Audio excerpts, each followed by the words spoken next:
Welcome to another episode, Pound for Pound Boxing Report, episode 179. I'm your host, Michael. Joining me this week, Gus from Corruption in Boxing, um, Daniel from The Inscriber, Jacob from Jab Hook Boxing. What's going on, fellas? Good evening. Hola. Indeed. For those who are new to Pound for Pound Boxing Report, as I say always to begin every show, Pound for Pound Boxing Report, live YouTube show, as well as podcast and blog. Special Monday evening episode of Pound for Pound Boxing Report, going outside our usual Thursday evening format.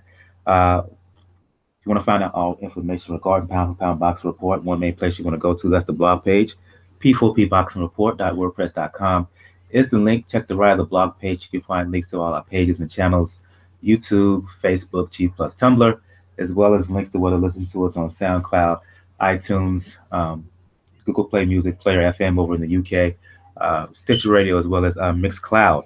Let's get the show started. Looking back on what happened this past weekend, main fight is Vasyl Lomachenko fought stopped him in 7 TKO. It was easy work. Lomachenko toyed with him, did whatever he wanted to. Marriaga probably should have stopped it sooner if he had played around a little for stretches in the fight. I'll go to you, Gus. I know you will have some keen insight. You just watched the fight. You didn't fight. You didn't read any of the post-fight commentary. None of that. You made your own copious notes. I'm gonna give you the opportunity to discuss the fight and your thoughts on here and now. Yeah, Mike. As we were discussing before, the fight was televised so late in the UK, I just couldn't stay up. So I watched it today, insulated myself. So finally watched it today, and well, no. When the fight got announced, Mike, I had a little bit of mixed reactions. On the one hand, Marriaga, I thought was a decent opponent in the sense that very aggressive, very savvy opponent who can punch. Predominantly, obviously, campaigning at 126, but on the other hand, he was obviously moving up 4 pounds to challenge Vasyl. So it was mixed emotions. Obviously, he was coming off a loss, and if you're going up a weight and you're fighting arguably the best at the weight, and you've not had a tune-up, then it causes a few concerns. But after 2 rounds, Mike, I was shocked, disillusioned, and disgusted, quite frankly, what I was seeing, because I've never seen Miguel Marriaga fighting scared and intimidated and operating pretty much on the back foot. That is not Miguel Marriaga at all. He has never fought in his career in that fashion. He's extremely front foot predominant, and he's very, very aggressive, can move on his foot, but to the sense that he's almost resigned operating on the back foot, literally from the outset, hardly throwing any punches whatsoever. I was thinking, is this, invasion of the body snatchers, or as Bob Arum, has he found a genetic clone of Marriaga? Because that was not Miguel Marriaga. I don't know, I'm almost dumbfounded, Mike. I'm almost to the extent that, Top Rank have paid him. There's an extra wire payment coming in from Top Rank's sister account to an offshore account in Bogota for him, because he was just paid not to do anything at all. People might think I'm talking utter rubbish, but that's not Miguel Marriaga at all. Now, he's fought against heavier punchers, in my opinion. Oscar Valdez, although he's a big puncher, he's got a very good knockout ratio. And even when he was hurt in the 9th round with a beautiful counter left hook, yeah, he was hurt badly. He got up, his eyes were glazed over like he was been smoking the crack pipe all night. But what did he do? He never held. He never took a foot back. He actually fought, and you could argue he he won the remainder of the round. You know, I scored that a 10-9 round. But in this fight, you know, he got caught with a few shots. You know, Vasyl, you know, was using a lot of fadeaway punches, nothing predominantly heavy. You know, on his foot, hit him with a left hook. That was the first knockdown. You know, that was nothing. I would argue that that's not even a knockdown. You know, the guy is, you know, completely back. You know, he caught Vasyl with a couple of shots. You know, he caught him with a good left hook early on, which I think may have caused the welt under his right eye. But for the most part, Mike, you know, Vasyl pretty much threw punches when Vasyl wanted to throw punches.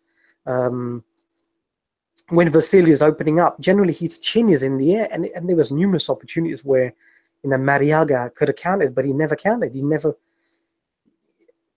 I don't know whether he was reluctant, scared, or simply unwilling, or paid not to throw. You know, something is clearly not right there, Mike. And I remember a pertinent night from the film Ronin, Mike, where Robert De Niro says to the rest of those, you know, mercenaries, he says, "Where there is doubt, there is no doubt." And I've seen enough of boxing, Mike. I've seen enough of, you know, fixed fights involving Primo Carnero, organized crimes, have paid his opponents not to do absolutely nothing, you know, just to propel, you know, a situation which he was, you know, that something is not right, Mike. You know, that is not Miguel Marriaga. That wasn't Marriaga against Nicholas Waters. That wasn't a Marriaga against Oscar Valdez, against other opponents as well. You know, he's you know, at times even, you know, Lomachenko was, you know, tapping him on the back of the head. You know, there was some, you know, there was some strange posturing going on there. You know, for him to even be stopped in, you know, whatever, you know, the 7th or the 8th round, he wasn't sick. Marriaga's defense, Mike, was actually, you know, very good because he's a little bit shorter. He had exaggerated head movement, so, you know, Lomachenko, you know, wasn't connecting at, you know, at a significantly high rate. He was actually slipping and rolling a hell of a lot of punches, so his defense was actually quite good. But for him just to deteriorate to the extent where he began to be a little bit tired in the 6th round and his head began to slow down a little bit, and then Vasyl caught him with it, you know, I think there was one punch behind his guard. It could have been behind the ear, which led to the, you know, the second knockdown. But once again, it was a case of Marriaga, you know, he was trying to shift away to the left, trying to get out of the corner. And I think, you know, it was a balance issue there again. So, all in all, Mike, I'm just disillusioned, you know. I don't know what's going on there, but something is not right there. I've got no concrete evidence to suggest it's a fixed or a paid-off fight, but something is not right. Often, Vasyl is compared to Sweet Pea Whitaker. When you look back at the career of Whitaker, a lot of times his skill set, his speed was so vast that and intimidated guys,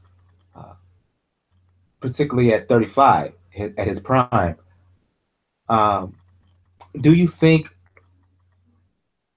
I hear what you're saying, but could there be an argument made that with Vasyl now, given how he fights, given how he has been so lauded by commentators and announcers and even folks on social media, there is an intimidation factor with these fighters who are kind of shook even before they get into the ring, and once they witness what he does in the ring, it's like they become hesitant? There definitely is a tendency of that, and given that if you just amalgamate, you know, his amateur credentials to the extent, and also the fact that he's been fighting in the States, so his reputation is growing and growing, and the fact that the thing is, Mike, you know, Vasyl, you know, campaigned that lightweight in the amateur, so he's a big, you know, he's a big super featherweight. he shrunk himself down to feather, which was, to me, it was a surprise. But when he moves up to 135, that's more of his natural weight. So at the moment, he is bigger than his opponent, and he was certainly a lot bigger than Marriaga. But nah, I don't think a Colombian badass is going to be intimidated of Vasyl. You know, the thing is, Mike, you know, he jumped up. He jumped up in weight without taking the tune-up. And given that he fought a bigger puncher, I think, in Oscar Valdez, you know, he wasn't intimidated in that fight. He was on his front foot in that fight in the middle of the ring. At no point did he take a back foot. So it does not add up, you know. It just doesn't correlate to Marriaga, you know, being unbelievably scared and intimidated. And all of a sudden, Vasyl is, you know, got an optical illusion of what, a Sonny Liston or a Mike Tyson. Nah, I don't buy that, Mike. Your thoughts on all this, Jacob, and then you, Daniel. Yeah, for me, you know, I think Lomachenko is a skilled fighter. I don't think there's any doubt about that. But you know, this anointment of him being so high in the pound for pound rankings, you know, just having not that many fights, I think it's a little, I don't know, little jump in the gun, I think. Unfortunately, people are impatient, and I think they just want to anoint the next big thing, right? They want to be on that bandwagon ahead of time. But, you know, there's a lot of things that Lomachenko does that I really don't like, and I think that could get him into trouble. If, you know, he has an opponent that's able to kind of stay with him, and that's his kind of showboating and Gus had said earlier, you know, tapping him on the head or, you know, calling him to the corner and doing things like that. To me, that's not fighting smart. That's, you know, that's a kind of cockiness that gets people knocked out, because it's that punch that you don't see, or, you know, possibly pissing off the guy enough where he just drops one on you. Even if you partially block it, if it hits you in the right spot, I mean, you can go down. And I don't know if why he's done these the last couple fights where he makes these gestures and moves and, you know, sticking his head in the other guy's head, not like throwing punches with his hands down. Maybe part of it's because he's felt the punches and he thinks that he can't get hurt. But like I always say, anybody can be hurt anytime. Nobody's immune from getting hit like right on the right spot of the chin, or right on the button, and you know, be lights out, or, you know, be in trouble. I do hear what Gus is saying about Marriaga. I thought he would put up I picked him to lose, but I thought he would put up a little bit more fight. He is a kind of come forward fighter, and he's a tough kid. I mean, he doesn't lay down for anybody, and it does seem like he just wasn't really fighting in the same fashion. You know, is some of that you know, Lomachenko, you know, putting some hands on him, maybe, but you know, I don't want to call into question that there is some corruption there. That's, you know, that's Gus's lane, and I'll let him you know, do what he does there. But it wasn't really, you know, it's more kind of a showcase fight for Lomachenko. And it didn't really do much for me in a sense of, like, you know, where does this put him? It just, you know, I want to see him fight, you know, someone, either a rematch with Salido or someone at a little higher level. But again, I think Bob is riding him pretty hard and trying to push him and Crawford pretty hard. So because I you know, that's pretty much what he has left as of right now, in my opinion. But wasn't a spectacular performance, but I mean, he got the job done. I would argue that he should have, you know, to be a spectacular performance, he should have put Marriaga away early instead of messing around. I want to go back quickly to what you said about Lomachenko essentially showboating, and the reasons you gave. I want to add a question, a follow-up question to that. Could it also be that Lomachenko is either doing that to try to gravitate, try to gain a bigger audience, gain greater uh, appeal here in the states, or could it be a case of he's so good that he's getting a little bit cocky, and he could be susceptible to getting caught if he keeps up with that in future fights? I think it's the latter. I think he's really, when you're with an organization like Top Rank that's pushing you and telling you, you're the best and all this stuff, and HBO doing pieces, and people, and putting them to the top of the list after, great, you've had an awesome amateur background, you've done great in the Olympics, but that's amateur, that's the Olympics, and this is pro. And to me, he hasn't done enough, but he has all these people that are feeding him these you're the best, you're the best, you're the best. And I'm not saying he's not good, but when you hear that enough, I think it can kind of get into your head, and it creates this kind of cockiness. I don't think he's doing it to sell tickets and things like that nature, or become more popular, because the reality to me in the States is people like, knockouts, spectacular knockouts, the rock'em sock'em. I think that's why UFC is so popular in the States, because people are just looking for that, like, KO, the highlight reel on ESPN. And the stuff that he's doing is more so, like, it's kind of, in my opinion, it's a little disrespectful to his opponent, him doing the little gestures that he does. Be smart, fight smart, and end the fight if you can end the fight, or just put your hands together. But the things that he's doing, to answer your question, I think it's the latter. I think he's just got a big head, and he's been winning his fights, and I think it's going to catch up to him. Daniel, your thoughts on Lomachenko's win against Marriaga? It's not impressive. Not to say like, okay, he didn't take Marriaga out of his game. He didn't make the fight look easy, but at the same time, he almost did nothing to further raise his stock in a way. Because people were, like you talked about the showboating, there were social media, there were, like, I think various accounts of people in the arena saying, my section didn't like that, my section wanted the knockout. So that's something he probably needs to work on, probably know when to finish fights, because he knows how to. He showed it against Rocky Martinez. But at the same time, it's a fight that was weird.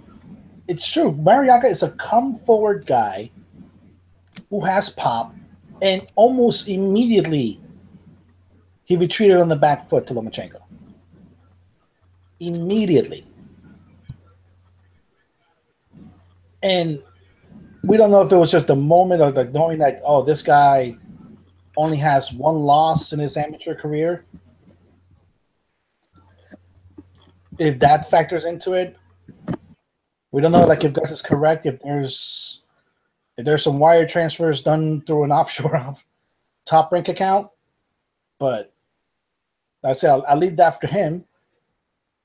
The issue is going to be when it comes to Lomachenko is you haven't done enough where you can raise your stock and say legitimately, okay, he deserves to be number one pound for pound. People are mainly based that off the fact that, okay, he has a good amateur background, he won a title in his third fight, but we keep forgetting he lost his second fight. And it's a loss he's never avenged. And so long as that happens, so long as Salido is still fighting, people are going to raise that question. Because I'll let you right now, Salido is not going to be giving him the back foot. It doesn't matter how good he is. Like, he talks about, oh, I was in third grade when I fought Salido. I'm a college graduate. Prove it. Quit lowballing Salido. Get the rematch. And avenge that loss. Because right now, based on skill, Yeah, he'll beat out Tank Davis. He'll just outschool Tank Davis in skill. He'll do pretty much the same with Jesus Karass. The only fighter that may have a small chance, that's because he has a puncher stance, is Burchell. And that's a big if. I know the skill, I recognize it, but I wasn't really that impressed. As it was just more of what I see from Lomachenko. And outside of Salido, we haven't seen a guy really push him. And it's sad. I see Scorsese has joined us. We're talking Vasyl Lomachenko, his stoppage win over Miguel Marriaga. Your analysis of what you saw, your thoughts on Lomachenko, the anointing of Lomachenko for many that he's already top dog #1. My opinion ain't gonna be the popular opinion, but it's my honest opinion. Fight. And like Daniel said, Marriaga, he's been outgunned a few times. It's many reasons why I think this. He comes out and he never took a step forward. Lomachenko's face is cut, busted in different places. I think once from a punch, once from a cut. When you see cuts and blood, that's supposed to make you say, yo, I can break this man. I want to challenge something about him. Marriaga never does this. When you see the first knockdown, Marriaga turns his back, takes 2 steps backwards. He takes 2 steps backwards, looks backwards and looks for a place to fall. And even after that, Lomachenko don't get up and say, oh, I'm finishing him. He goes to the corner and gives him another cue, like, come over here, come over here. Like, come on. Like, they were giving each other cues before the knockdown. They playing this hand game. To me, this is look fake. And for the people that's tired of what's that? I said yes. Yeah, to me, I mean, I'm not trying to hate here. I honestly, it just looked fake. Like everything, like it's easy to tell a man go in and do what I want, but it's not so easy to tell him take a lot of punishment. Marriaga was moving his head, slipping like, yo, I don't want to get hit, but I don't want to do what y'all told me not to do. And when Lomachenko invited him into the corner, Marriaga unloaded on him and hit him a few times. And I'm thinking to myself, like, you know, his face is busted. Marriaga don't even look like he been in a fight. You go look at the damn pictures. And Lomachenko looks busted up, and you don't try anything. You don't try to make this man unconfident. I guess it's more of a damnation to Marriaga than it is Lomachenko. But Top Rank and Lomachenko, they got questions to answer. They got several questions for me to answer. He's becoming one of my least favorite guys in boxing right now. And they took what could have been his career opponent. They made a farce out of him. And therefore, if his career never sees the big opponents, it ain't my fault. It ain't nobody's fault but what Top Rank done. Lomachenko should have got a fair shot at beating Nicholas Walters or becoming career opponents with him. Top Rank took that from him. Therefore, we're seeing Marriagas. Therefore, we're seeing, I mean, let's go back. The taps on the head, the knocks on the head. Jack Reese is a veteran referee. That shit ain't allowed. A veteran referee gonna step in there and say, cut that shit out. I ain't having it. But when you're talking about a fixed fight, you're talking about we want highlight reels for the next time.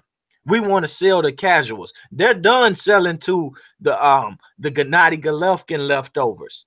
They're done selling to that. They got them on lock. Now we want to get more of the majority casual in here. They playing little sick-ass games. Little sick-ass games. And it's sickening, it's boring, it's a mess, it's a waste of time for national TV. I wanted Lomachenko to turn it up and beat him down and really hurt him because Marriaga disgraced himself. He put on performance after performance, win, lose, or draw that we said, yo, that's respectable. He's going for it. But this shit right here, there's no excuse. And to me, Lomachenko looked inaccurate with some of the head movement. This fight told me, fuck it, I'll watch Rigo. Can't be no worse than this.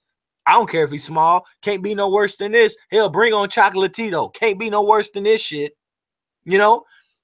Marriaga slipping, being missed with punches. Finally gets hit with one.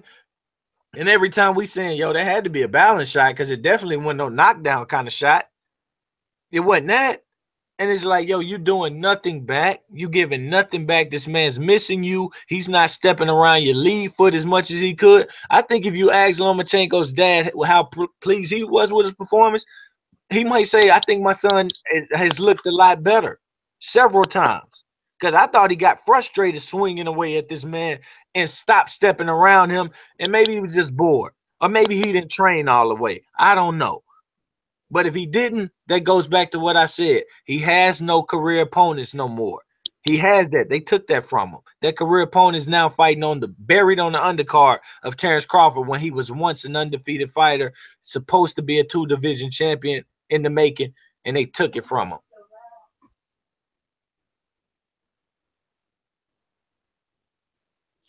Okay, I'm sorry I had it on mute. I'll just ask this random question for anybody else, for everyone here. If you'd like to respond, please do. Going back on what Scorsese said, since he doesn't have a quote career opponent, where does Lomachenko go? A lot of folks believe that folks are scared to fight him basically from 140 down. I'm not buying that right now, but given that's a theory by some, a popular belief, where does Vasyl Lomachenko go from here? Hey, I gotta get up out of here in probably about 10 minutes, but I'm gonna go ahead and get in on that because this is what I really wanted to talk about because I haven't been able to. Hopefully he starts at stop begging a 22-year-old for a fight and using the belt as basis. Because I remember when Gradovich had a title, they weren't putting you in there with him. This is a cross promotion, hateful type of move. They trying to pull the hate and draw majorities versus minority again in boxing. Some stuff that needs to stop. He needs to go for the more proven 2 champions in that division, and not with no $100,000 offers that Gus gave us the lead on. We shouldn't have to hear about that. Now, I guess he did the best crowd he did in a sense because it looked pretty nice. At least they had one section that looked filled out. Daniel said it may be because of the hometown fighters that fought on the card. Hey, cool. Lomachenko's headlining, he's going to get credit for it. But at the end of the day, I would like to see him stay at 130. I want to see him unify those titles versus those 2 guys. I think I think even Tank at this age could give a good fight, but I want to see him be able to produce.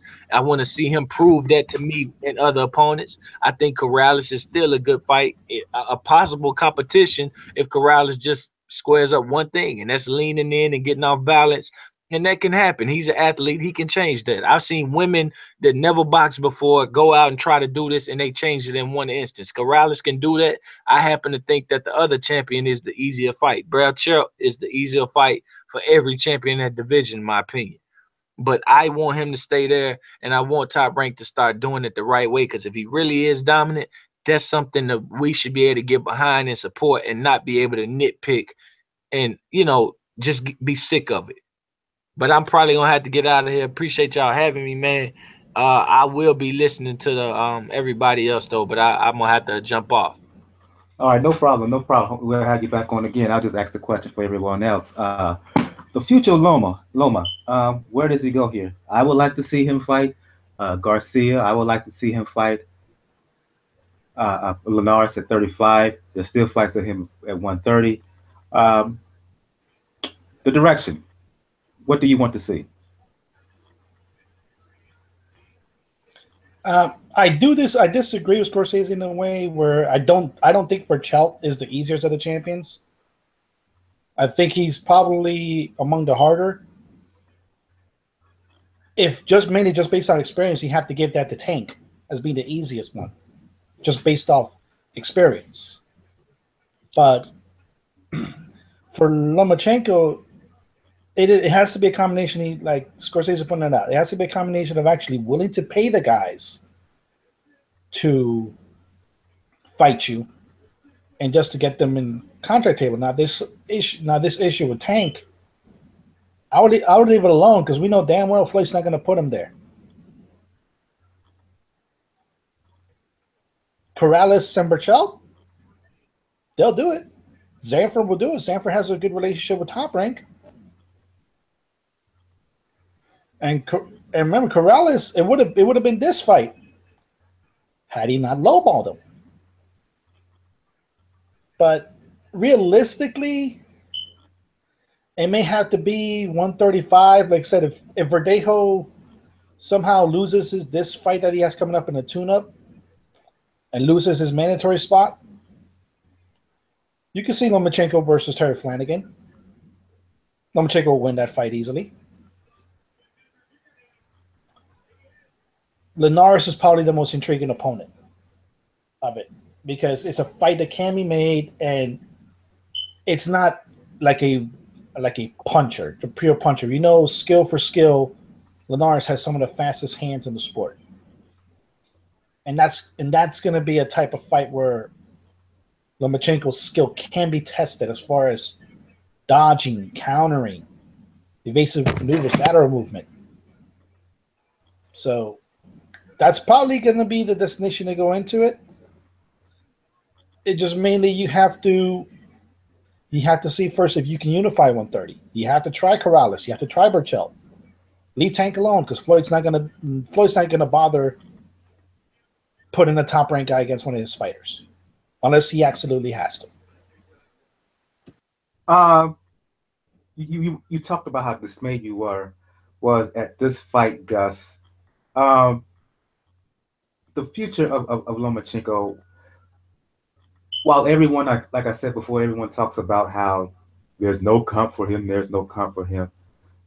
I still think there are fights for him. I still think there are fighters who will give him trouble, who will give him a very good fight. If you could wave the magical wand, if you will, what would you like to see? Who would you like to see in there with Vasyl Lomachenko? First, for all those who thought I was paranoid, wow, man, I'm happy that Scorsese's opinion has actually corroborated mine. Just goes to show me and him, we should be the lead commentators on the HBO, you know. A sharp guy because you know he's respected, you know. I the problem, it's a pity, Mike, because you know the politics now has ravaged, you know, the super featherweight division as well. I was hoping that, you know, the unification fights, you know, could happen, but it is getting more and more frustrating now. The main problem here, Mike, is definitely Gervonta Davis. Now, that's definitely that's a potentially an unbelievably exciting fight. But as soon as Gervonta won the belt, Floyd publicly said there is no way he's putting him in the ring with Vasyl. Now, that's one of the most high-profile, shameful ducks in boxing. You know, I was disgusted when I heard that. And it just reinforces the point, Mike, that ever since the sanctioning, ever since the belts have become diluted and more belts have come up, you know, fighters have the opportunity of becoming champions very early if they've turned professional. And once they won a title, they feel they're still in the development stage.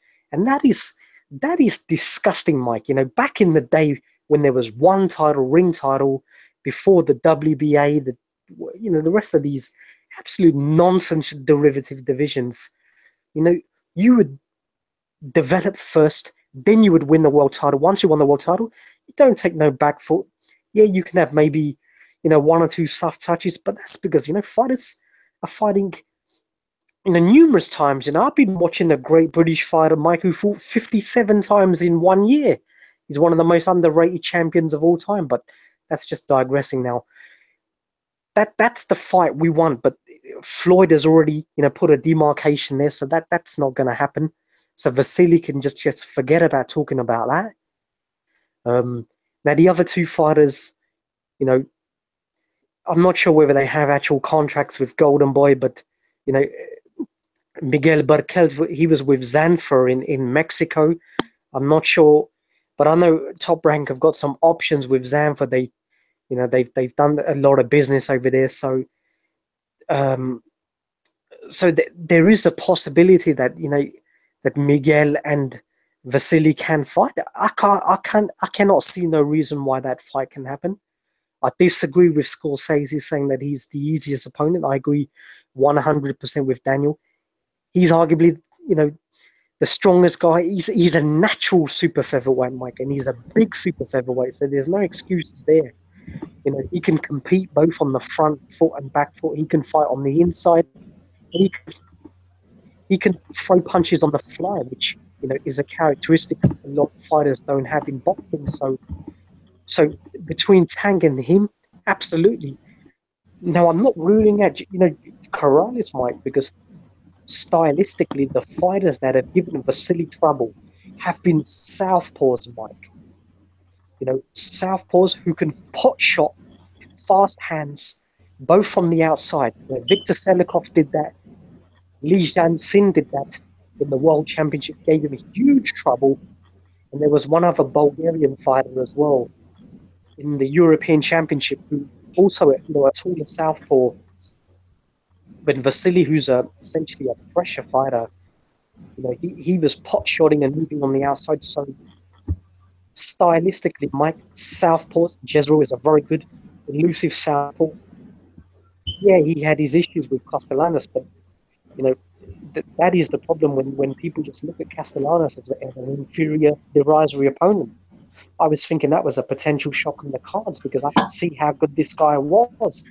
So I'm not ruling out Karass giving him a competitive fight with his unorthodox, sort of angles.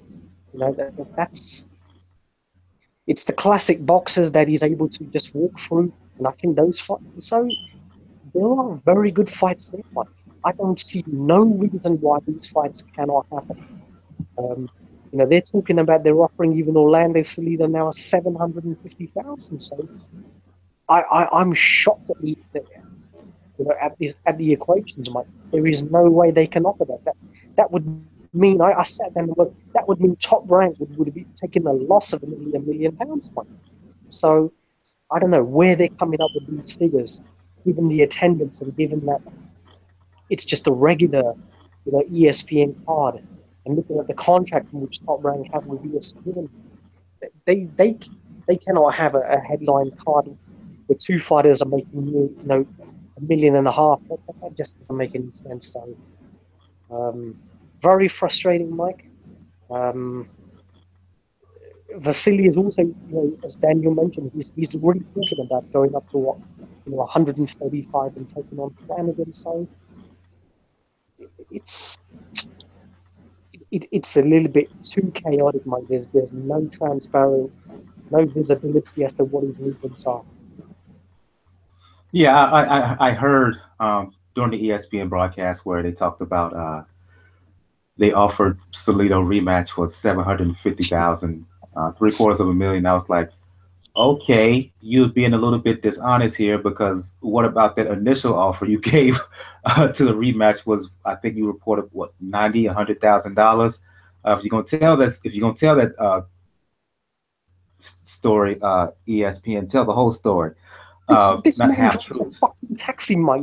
You really think he's in the position to turn down 750K? Get the Right. fuck out of it. Get the fuck out of it. He would have gone on the ring with a broken leg if he had it, man. Right. And I personally believe that we will not see a Lomachenko Salido rematch. I just don't see the possibility of that happening at this point. So I'll go to you, Jacob. Given that, where does Loma go from here? I did want to make a comment on when we talk about a career win, like Scorsese said. But I mean, we got to understand that this guy hasn't had a career yet. He's 9-1. I mean, it's 10 fights. You don't have a career yet, in my opinion. Yeah, he had an amateur background that's vast and Olympics, but 9-1 isn't what I would call a career. I mean, that's not even halfway to a career. But as far as Lomachenko, I think there's a lot of good opponents suggested that are makeable fights. I think the Burchelt is a makeable fight. He's a tough kid, and I think if you know, what we saw in the last fight with Burchell, we saw a different side of him. You know, we know he can brawl, and we know he can, you know, box a little bit too, right? So if Lomachenko tries to do this, you know, showboating stuff, I think he could get caught. And all it takes is one punch to hurt somebody, and then, you know, once you're, you know, on Queer Street, and maybe you haven't been there before, and you don't know how to deal with it, and you don't have a plan B, you know, that's how people lose. I think the Karass fight is stylistically is a very interesting matchup for Lomachenko. I think he could potentially, with his kind of his style, you know, land a telling shot on Lomachenko. And then even the Castellanos fight, I would like to see that. As much as I would like to see Tank, I don't think that fight's going to happen for the points already mentioned. And, you know, Salido, you know, could it happen? You know, who knows? I mean, Salido's just getting older, and, you know, at some point he's going to have to call it, you know, probably call it quits. You know, we saw what happened with Vargas, you know, after being in too many tough fights in a row, and Mira, you know, retiring. You know, it's like, you know, you can only do that for so long. Do I favor Lomachenko in a Salido rematch? Yes, but, you know, I'd still like to see it. It'd be nice for him to try to avenge that loss. As far as Linares, again, another makeable fight. But, you know, I would just like to see Lomachenko step it up. You know, if he is as great as he's being told and everybody thinks he is, there's no reason that he can't step up the competition and really just, you know, either try to unify, or if you don't want to unify and you want to get big fights, you know, move up or move down. I mean, I would love to see the Rigo fight. I just don't think that fight's ever going to happen. But you know, I just want to see him progress his, you know, air quotes career, because right now 9-1 to me doesn't serve as a career. Yeah, to cite a comparison here, when folks were saying that Roy Jones didn't have any challenging fights back in 90, 97, 98, 99, when Roy was at heavyweight, light heavyweight, excuse me, what did he do? He unified the titles. He fought Lou Del Valle, then he followed that up in the next fight, fought Reggie Johnson, unified the light heavyweight belts. Well, minus the Mikushevsky, but he fought the other champions. The point being here is, why couldn't we not see that from Lomachenko? He can't rest on his laurels, or his supporters can't rest on the laurels of him, of the claims of him being pound for pound best, blah, blah, blah. To your point, Jacob, if there are fights out there, there are opportunities to win titles and win belts and whatever, and to unify fully or partially. I see why he cannot do that, especially if they're claiming now that he's pound for pound #1. So that's what I would like to see from him personally. Let's move on and talk about the main undercard. Again, as Gus was stating earlier, there was a long delay, not just over in the UK, but here in the States, due to NFL Hall of Fame induction went super long. Because of that, the card got started late. Ray Beltran fought on the undercard against Bryan Vasquez. Gus said he didn't see the fight, so I'm kind of leave him out of the discussion. I kind of gave him the gist of what went down. So I go to you, Daniel. Look, you can view this fight from two different perspectives. Either Vasquez edged Beltran out because he threw more punches and it was more active, or Beltran won the fight because he landed the harder shots, the more thudding shots. Either way, for me, I was not that greatly impressed with Beltran's performance. He looked a little sluggish. Maybe the 36 years are catching up with him in the number of fights. And lucky for Ray Beltran, that fight didn't was it a scheduled 12-round bout instead of 10 because at the end of the last round, the last 10 to 15 seconds, uh, Vasquez struck with a left hook that had Beltran hurt and hurt badly. He was wobbling back to the corner after the fight. If that fight would have been scheduled 12 rounds, he was hurt and hurt for a good while. He admitted he was hurt after the fight. Um, your thoughts on Beltran Vasquez? Who did you have winning? Was your scorecards aligned with the official judges, which had it 95-95 on one, 96-94 in favor of Beltran on the other? It was a close enough fight where those scores would have been shifted to Vasquez, and I would have no problem with it. It was that close. Now, part of it may just be that Vasquez decided just to keep his, like I said, keep his game plan of moving, using lateral movement and catching Beltran when he could, and not really letting him dictate the pace as far as walking him down and letting Beltran go off. Now, by the way, like remember, he came in overweight. He came in like I think 136 pounds at the weigh-in. He didn't bother to make the limit. But he showed good elusiveness. He showed good accuracy when he threw in his shots. And it may have just been a case where, remember, Beltran has been up to this fight getting knockout after knockout over the last, I think, 2 or 3 fights. Knockout of the year potential knockouts. And maybe he started to buy into his own power, saying, I'm going to end this guy either way. And I realized, okay, now this guy's moving. He's doing lateral shots. He's a smaller guy, but he's outlanding me. But in the end, he got him. He did catch him. And ultimately, it was a pretty good fight. Now, it doesn't bode well for Beltran in the way when you have to consider that he's now, like I said, he's in the line for, I think, the WBA, the WBC, and the IBF. So he's either going to become shortly the mandatory for either Linares, Mikey Garcia, or Robert Easter. It didn't do well for both of those performances, but we have to give full credit to Vasquez here. He came in with a game plan. He did great lateral movement.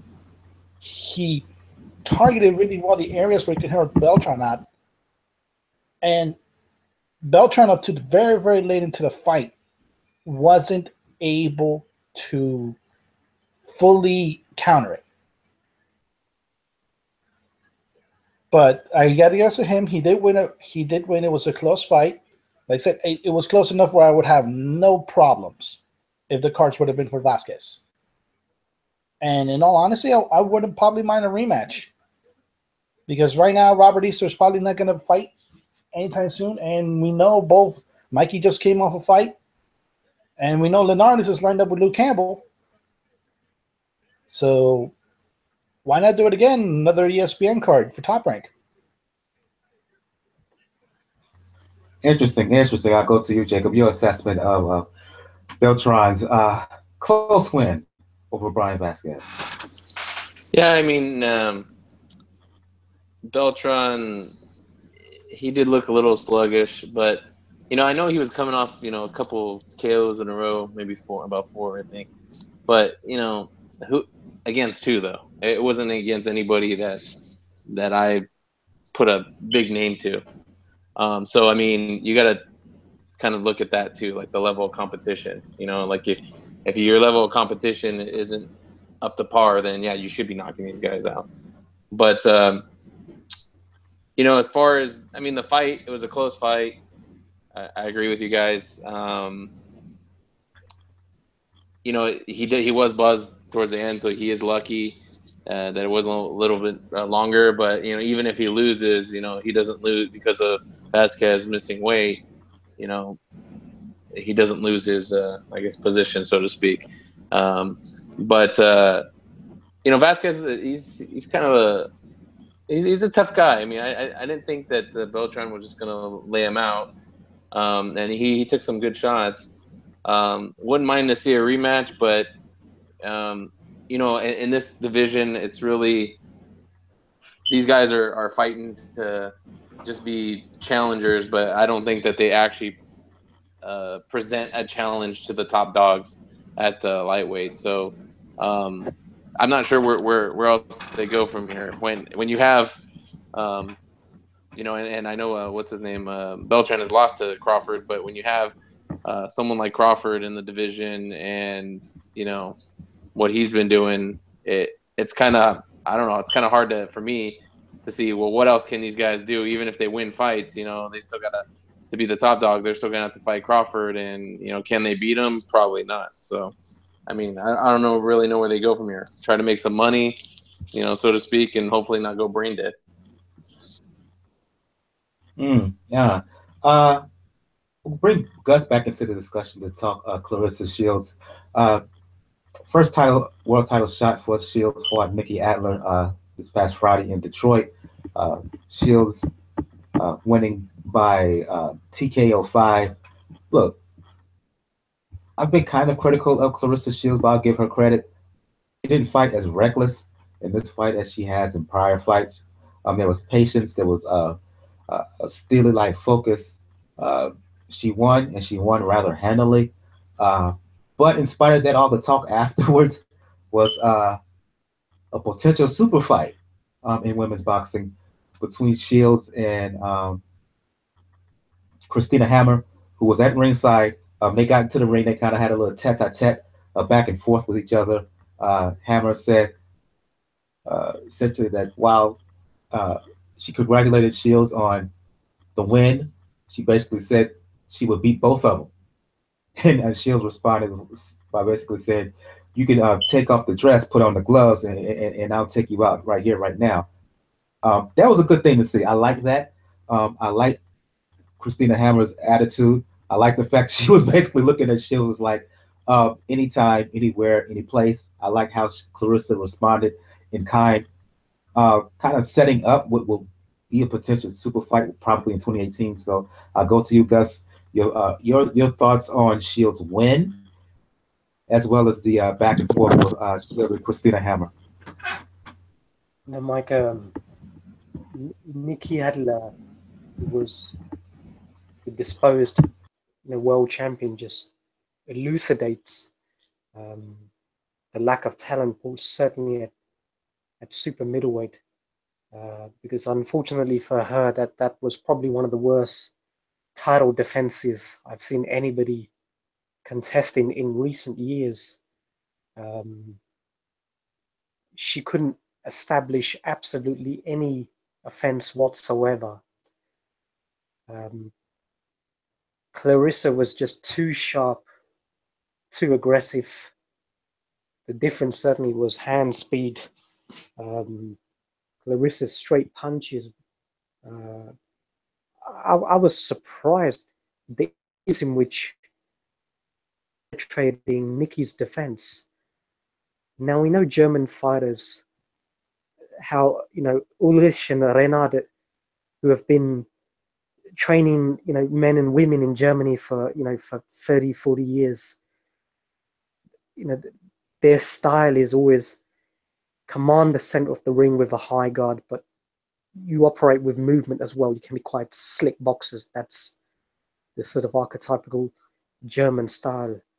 Now, Nikki, who was operating with a high guard, I don't know whether it's a fundamental problem, but straight punches should not penetrate a high guard.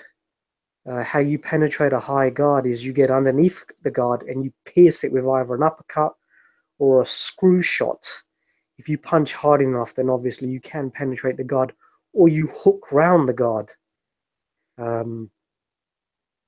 As the straight punches were going through, Claressa was having, it was setting up actually her left hook, which I think was hurting Nikki, who tried to come back with a few very lazy-looking jabs. There was, there was nothing, no conviction to her punches. I'm not sure what the punch stats are, Mike. Just to try and ascertain how many punches she actually landed on Claressa, I would harbor a guess to say less than 10, 15. She had no answers, completely overwhelmed. Claressa, you're right, was a little bit more composed. Has a tendency to get a little bit reckless when she's actually in the pocket, but she didn't smother her work either. Good on her feet when she spotted any sign of Nikki trying to fire back, in desperation, just to get that her overwhelming presence off her. Claressa was able to detect it. Just shift the body a little bit, use her feet just to get out of range, and then come back, and then fire those lead right hands. She was, because I think height-wise, I don't know whether Nikki was slightly taller, but they look quite similar in height. But Claressa was getting a little bit lower, firing that right hand from an obtuse position, just to trying to get, around sort of Nikki's sort of peripheral vision. So all in all, a surprise, a very, very easy victory. Makes you wonder, what sort of previous opponents Nikki was able to beat, because from what I saw, she had an undefeated record. So, if that was the extent of her resistance, then, God knows, what she fought in the past. But yeah, congratulations to Claressa. So, let's hope, Christine Hammer, who is a much better fighter, but Christina is obviously a little bit smaller. We'll have to obviously, put on 3 or 4, up to about 165 pounds or something. I'm not sure, but from what I'm hearing, they're proposing that Claressa move down to fight Hammer. Where would that fight potentially be, in the States? Not sure yet. Like I said, this is kind of though it's been talk, it hadn't been any specific details about where, when. I'm assuming it's going to be here in the States. But from what I'm hearing, it's being proposed that Claressa move down to middleweight, which she says she can make. I think in prior fights, I think in 2 fights back, I believe it was her second fight, she was down either at middleweight or very close to the middleweight limit. She says she could make the weight. So yeah, it looks like if it's going to happen, it could very well happen at middleweight instead of super middle. Yeah, I think she may have been about 162 for that fight. So yeah, getting back down to 160. Why not, Mike?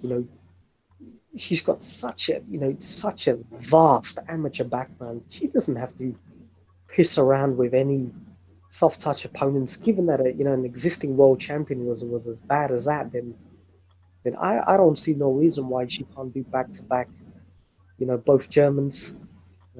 Christine Hammer is definitely a far better opponent than Nikki Adler. So it's good to see that she was there in the crowd. You need these narratives in boxing. So the little altercation they had, the verbal altercation, that's good. That's exactly what we need. We need a little bit of intensity. But one of the problems I see in female boxing, Mike, is we talk a lot about the duration of the rounds, but for me, one of the fundamental problems, Mike, is the gloves. It's almost like these guys have got a hot air balloon on their hands. The size of these gloves. I don't know who's designing the gloves, Everlast or whatever, but we really need, these gloves to be redesigned. And for some punchers' gloves, like the raised gloves we have in the men's divisions, for those options to also be in the women's divisions, because I even saw it with Nicola Adams as well. Just no wonder why these girls are not getting stoppages. I think we need to. I think they need to certainly address that issue. Get some punches, gloves, and I think we'll see better fights, more knockdowns, and more knockouts. Hopefully. And to answer your question, Gus, Adler landed on 6 of 84 and 0 punches in the first and fifth round. All right, I said up to 15. So all right. Okay. Wow. That's your thoughts upon in the back and forth between Shields and Hammer, and then you can follow up, Daniel. I mean, I thought Shields showed a lot more composure than previous fights where she kind of was a little bit more wild. The hand speed was way in the side of Shields. I mean, she was throwing combos, working the body and the head, and that left hook was doing some damage. I mean, I tip my hat to Adler. I mean, she got hit with some good shots, and she didn't, they basically stopped the fight, rightly so. But I mean, she didn't, wilt like a lot of people have, when they get hit hard or get stung. So, but I mean, she didn't put up much of a fight. That statistic that I just read of six punches, and that's not very good. You're not gonna win a fight like that. And it just seemed like she couldn't get off. I mean, I'm not sure I don't know too much about her. I'm not sure about her credentials. I know she was undefeated, but I mean, to me, that doesn't mean a whole lot whether you have an undefeated record. I mean, if you're fighting a bunch of overmatched people or maybe smaller people and you're just, squeaking out wins, then that's one thing. But, good on Claressa. She was in front of some of her hometown crowd there, and, she's being showcased on Showtime. And then, I agree with Gus. I like this kind of getting, two fighters together and, a little trash talking and let's, because the divisions aren't as deep, like, let's see what we can do to make this fight. If it's at middleweight, it's at middleweight. And, Shields says if she wants it, she can come and get it. Shields is on cloud 9 and she really believes in herself. And I think it could be, a competitive fight. And, I'd be excited to see it. And, it's a step in the right direction for women's boxing to get to fighters like Hammer and Shields together and make a good fight. Because I do agree with Gus. I mean, she doesn't really have time to really just play around and give you these gimme fights. Let's make some big fights, and hopefully they can put another spotlight on women's boxing, and we'll see them headline like a big main card. Your thoughts, Daniel? This fight was actually really, really good. And I know me and, like I said, Bo, who joined us, I think, last week, we've been critical of Claressa Shields as far as her. It looked like she regressed a little bit. She threw a lot more looping shots. It wasn't in this fight. Her shots were straight, accurate, and to the point. And it shows, like, literally. I think it was, like Jacob mentioned, I think 168 punches landed for Shields to 6 or 8 by Adler total. If that's not domination, I don't know what it is. But the main thing that came out of this was, first of all, Christina Hammer was there.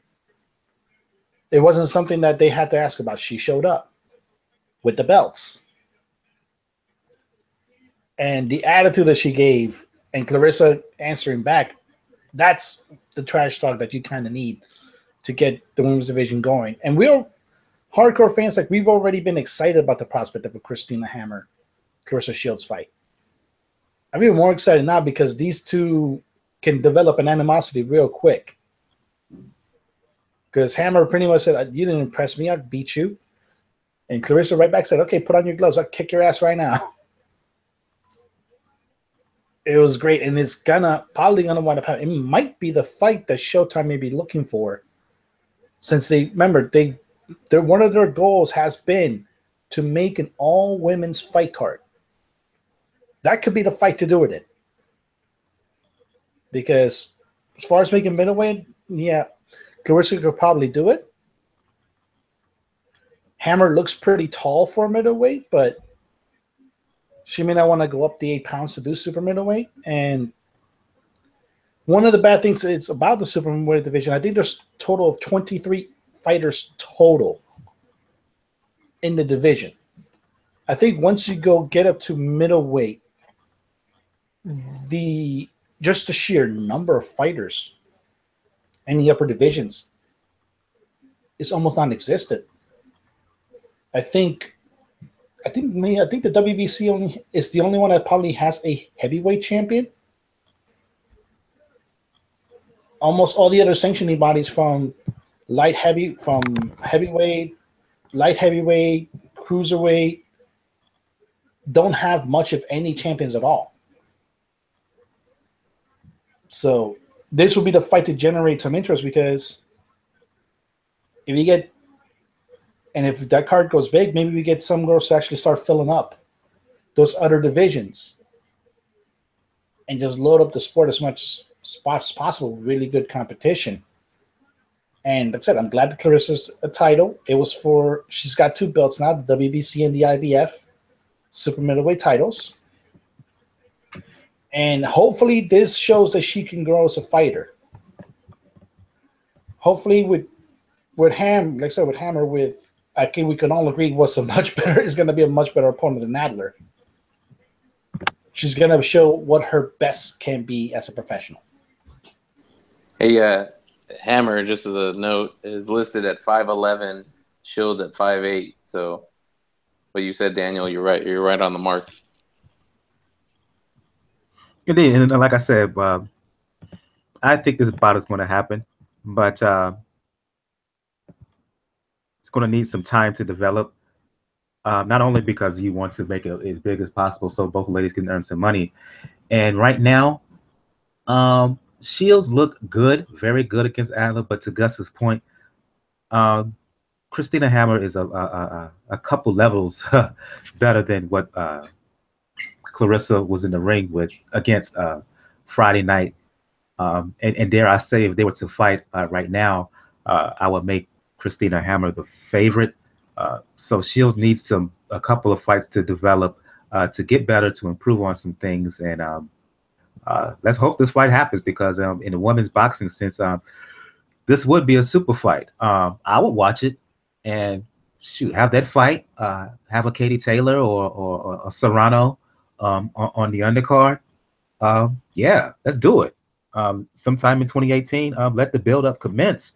Final fight here we're going to talk about, and for anybody who saw it, please comment. Mauricio Harrera finally gets out a close fight, or gets the verdict in a close fight against Jesus Soto Karass, in a fight kind of last standing, last chance opportunity for both fighters, but turned out to be a pretty good scrap here. Yes, it did. Yes, it did. And it actually showed to me that probably we probably exaggerated the demise of Mauricio Harrera, as far as his confidence and his desire, a bit too early. Because prior to this fight, he looked like he wasn't there, particularly against Frankie Gomez. But in this fight, he showed the skill set and the accuracy, why they call him Maestro. And Soto Karass, like I said, he didn't go out like a punk. They swung and they landed. Really, really good fight. It was a good club level fight. It's a fight where you can pretty much say there probably is no loser. Even though officially we have to say Soto Karass is the loser. But nobody's probably a loser in this, because they both provide a really, really good fight. And you can pretty much tell that whenever Mauricio Harrera hears a close scorecard, he feels like he's going to get fucked over. As soon as he heard the other scorecards saying, okay, 96, 94, they kind of throw up his hands and say, again. And then when he heard his name, just the joy of hearing his name finally in a close decision. When, particularly, like I say, he should have gotten that against Danny Garcia. It shows that both of these guys, now Soto Karass has said that he's probably going to retire after this year, but it shows that Harrera can climb back. It's going to take a long time to do it in the loaded welterweight division, but he could probably make it back. Your thoughts, Jacob? I believe you saw the fight. Gus, you missed it. So, Jacob, quickly, your thoughts on Herrera's win over Soto Karass. And I want to apologize if you hear any background noise. There's a passing storm coming through. So, no problem. Yeah, I mean, I don't share Daniel's optimism as Harrera clawing his way back because, again, I don't either. It's against Soto Karass. I mean, Soto Karass is coming off, to me, Soto Karass is just, a lower level opponent. So it also at this stage for Harrera, it's just too much work. Too much work for him to do all that to climb back to the top. Yeah, I mean, again, the fight was what the fight is against two kind of on the back end of the career fighters that could make for a competitive fight because we know that they're both gonna, Soto Karass brings it. Herrera's going to bring it, and so it on paper and in actuality ended up being a pretty good fight. But as far as skill level, I just don't think that they can compete with top level guys. And like I said before when we were talking about Beltran, maybe it's just for Soto Karass. I think it'd be good for him to call it quits sooner rather than later. For Harrera, try to get maybe a couple other fights and make as much money as he can without taking hopefully not too much damage. He can maybe even potentially for some up and comer fighters, be kind of that guy that has that style can maybe give some people some trouble. He get jobbed earlier in his career against Garcia. Yeah, but I mean, we don't have a flex capacitor to turn back the clock. So, it is what it is. And, unfortunately that's the breaks and, he's had to move forward from here. So, I mean, good, they put up a good fight and, it was entertaining, but, as far as where do they go, from here, I don't really think that there's too many options for either guy. I want to move on into some news here. I'm going back to you, Daniel. You can follow up, Gus. We have two retirement announcements over the weekend.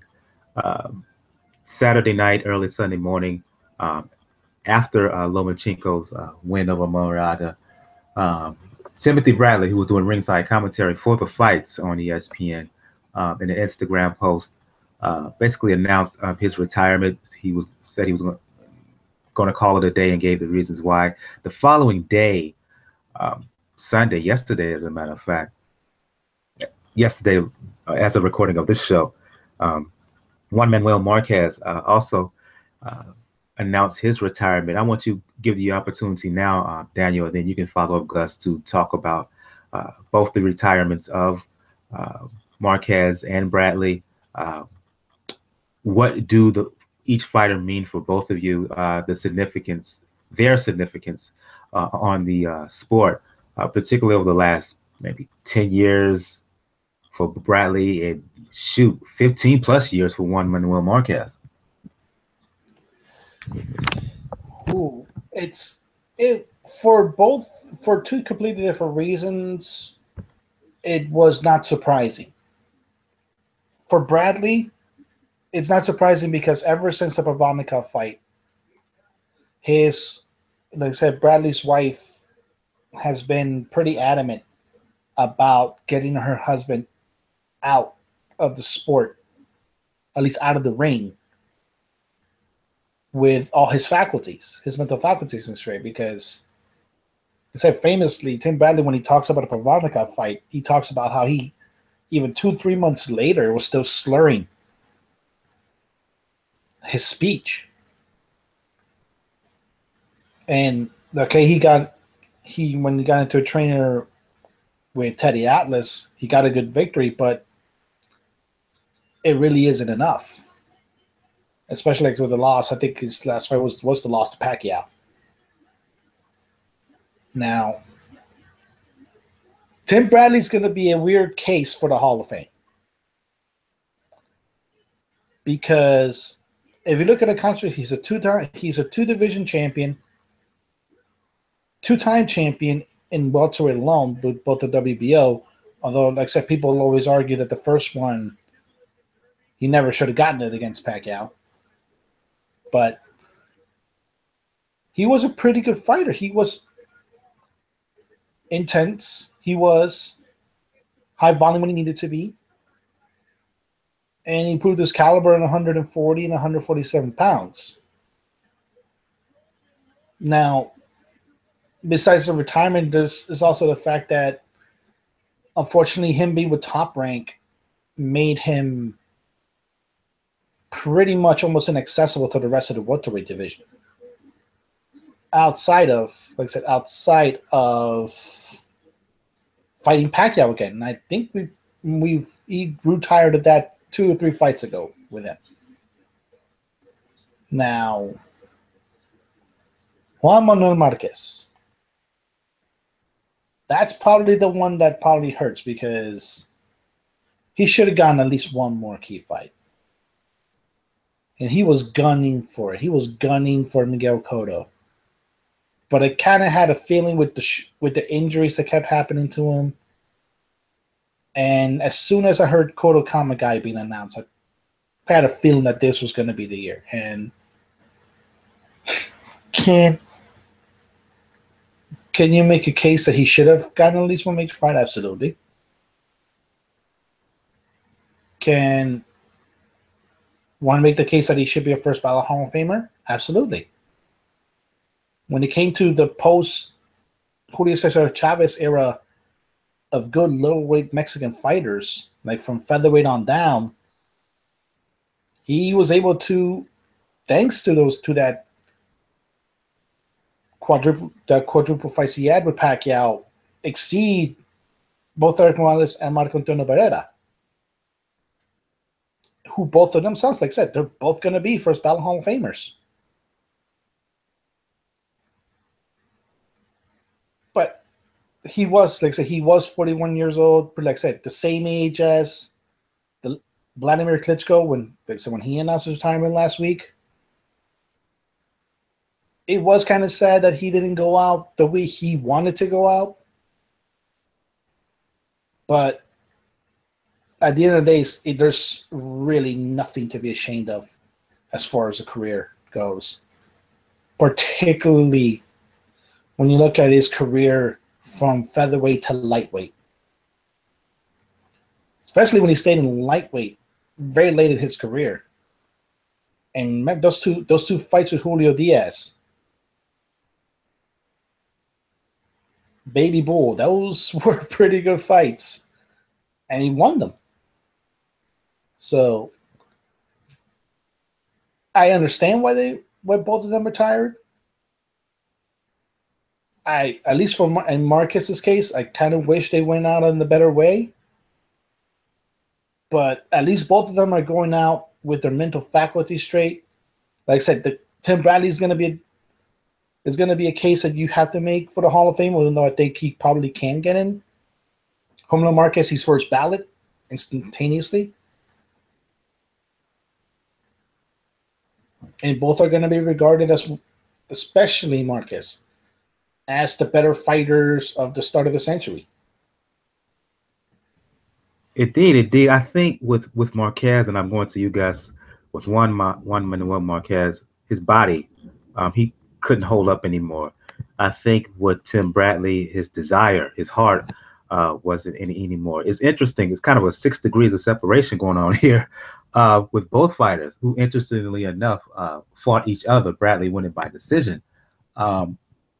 Both Juan Manuel Marquez and Tim Bradley helped define Manny Pacquiao, particularly Marquez. You can't talk Manny Pacquiao without talking Juan Manuel Marquez. You can't talk Juan Manuel Marquez, Gus, without talking Manny Pacquiao. Daniel mentioned it in that featherweight, junior lightweight, light. Juan Ma, he's right there. One of the best technicians that the sport has ever seen. Bradley, who doesn't remember the Provodnikov fight? If you're hardcore head, that was savage. But Bradley was much more than that. Two-division world champion. As I said before, the past 10 years, one of the best fighters of the past 10 years, in my opinion. So talk about the retirement of Juan Manuel Marquez and Timothy Bradley, Gus.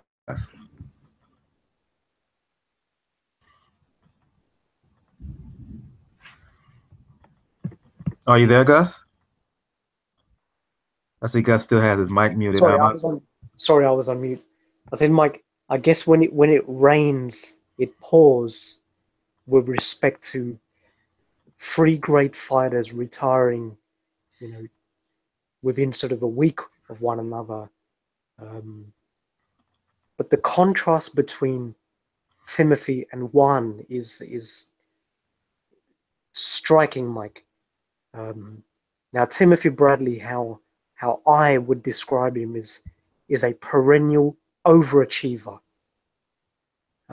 Not to diminish him in any respect, but he was what's that expression? A jack of all trades, but a master of none. Right. That was his style. He was not blessed with height. He was a shorter opponent than most.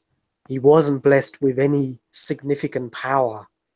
I'm not sure, how many knockouts he's finished his career with, but I can't imagine it to be too high.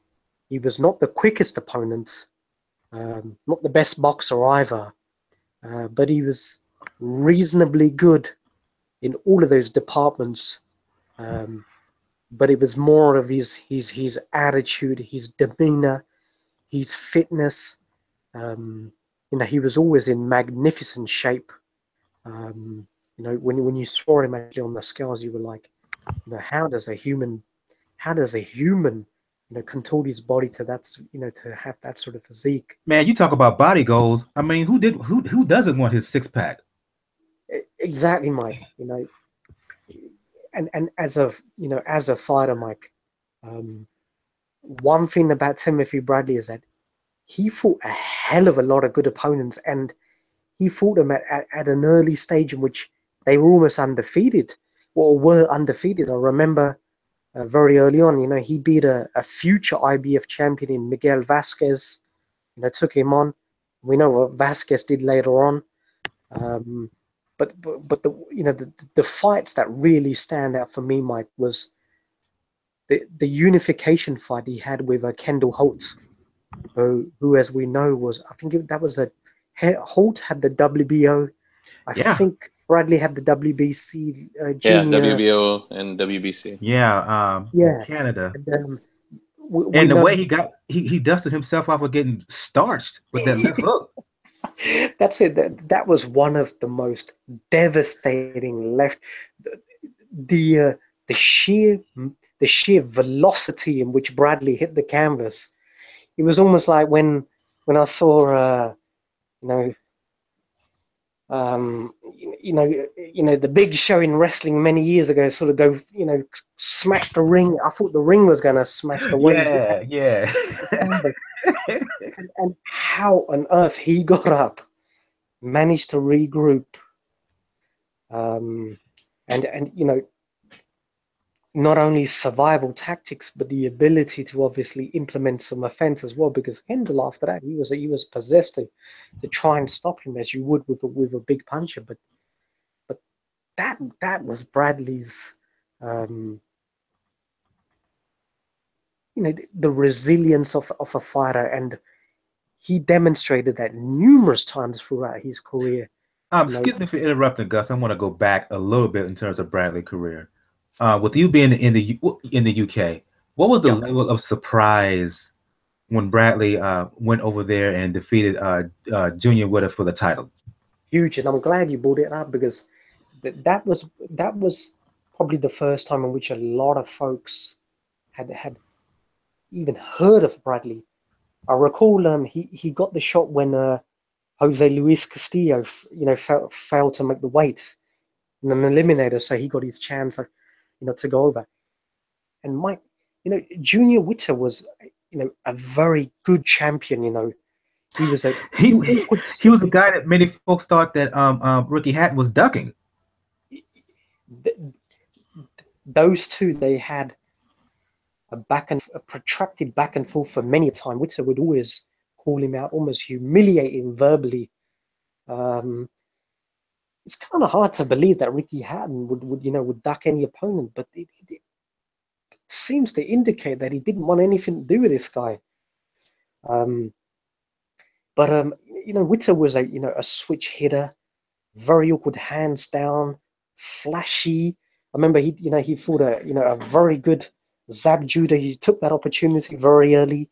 Was very, very competitive. So, but Junior, what Tim Bradley did in that fight, Mike, it wasn't an offensive juggernaut or whatever, but he frustrated Junior Witter to the extent in which, Witter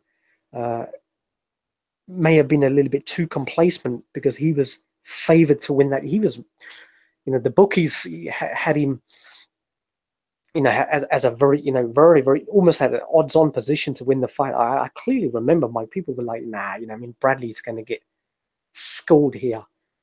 Witter was even flawed during that fight as well. So, tremendous credit to Tim, traveling overseas, very good champion who we fought at the time.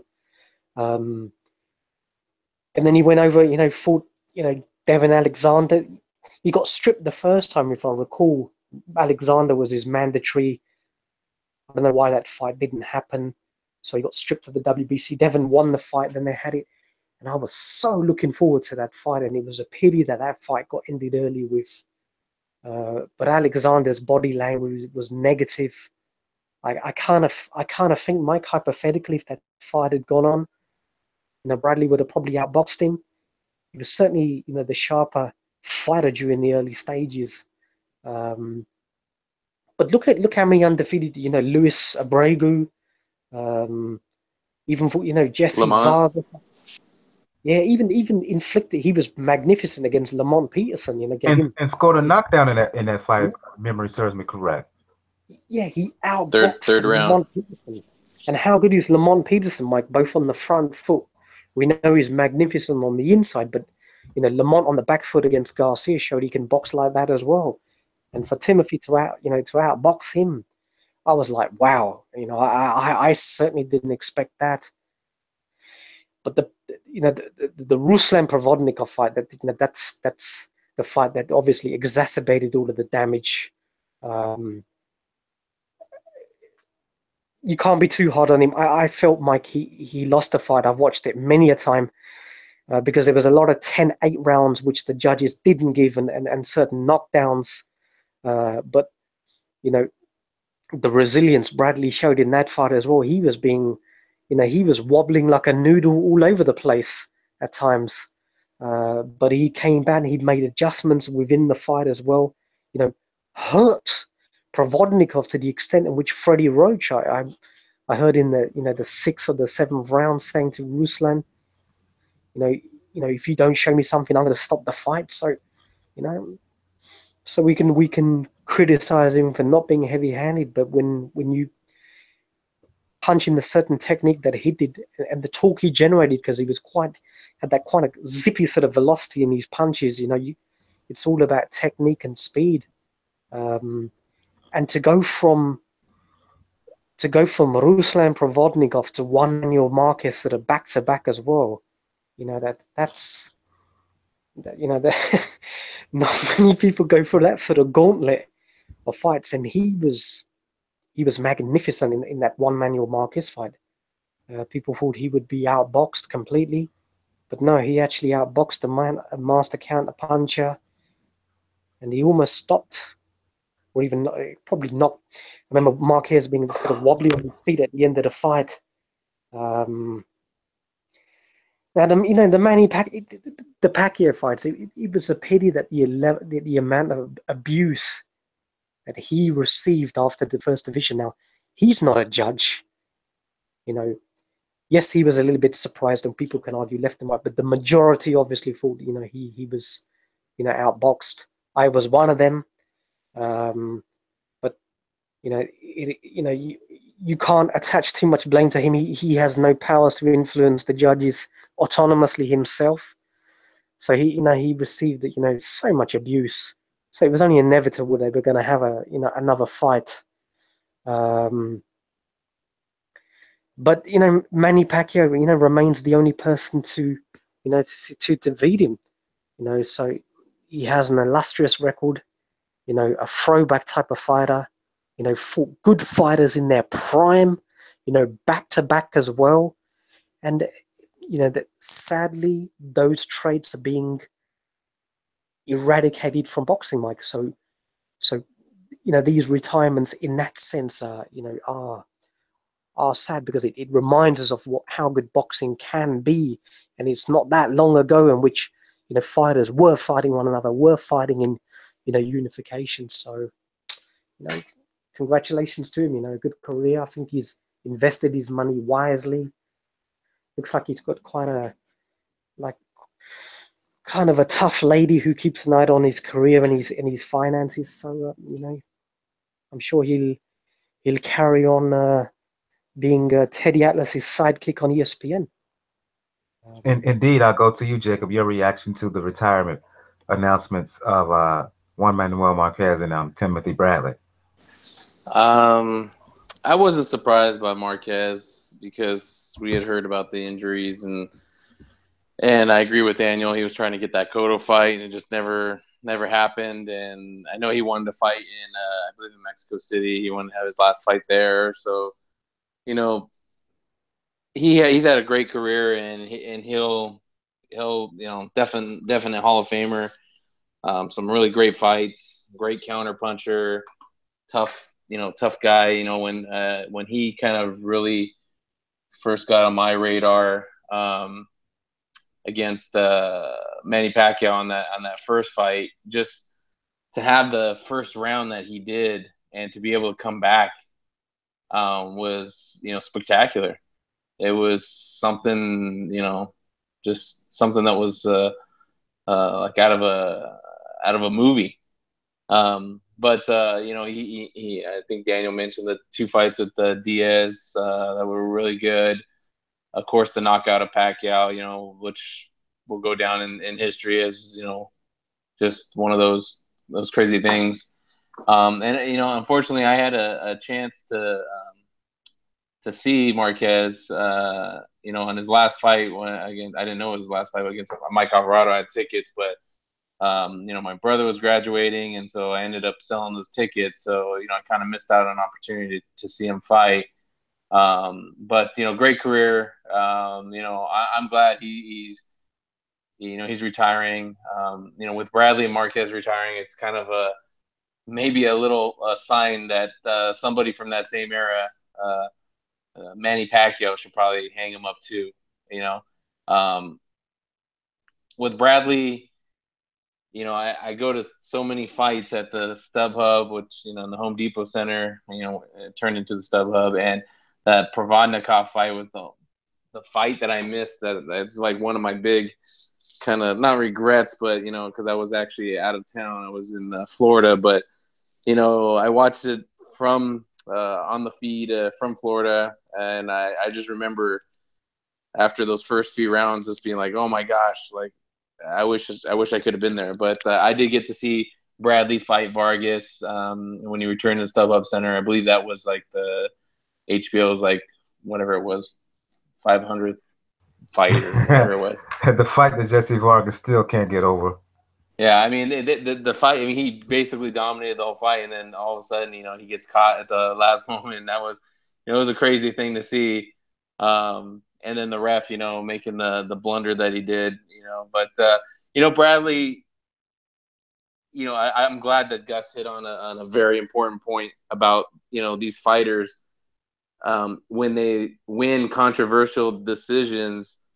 I mean, I don't know why people give them so much shit. They're not the judge. They're just in there lacing up the gloves, putting it on the line, and whatever happens, happens. But I mean, you can't. I don't know why people give them so much shit to think that they have anything to do with, you know, how somebody sees the fight. I mean, we've seen lots of bad decisions, but, you know, it's not like, you know, the fighters going to the judge at the end of each round and say, hey, did you see that? Did you get that? Did you get that punch? You know, it is what it is. I mean, there's obviously a problem with the judging system, which I don't want to get into, but, you know, Bradley had a really good career. You know, again, mentioned already, the only guy that beat him, you know, or that has the 2 losses on record was Pacquiao, who's another all-time great. But he had some really good fights. He always kind of like laid it on the line. I think, you know, it sounds like he's been smart. Him and I think Monica's wife's name. They've been very smart about, you know, not only getting big money for big fights, you know, because his price tag was pretty high.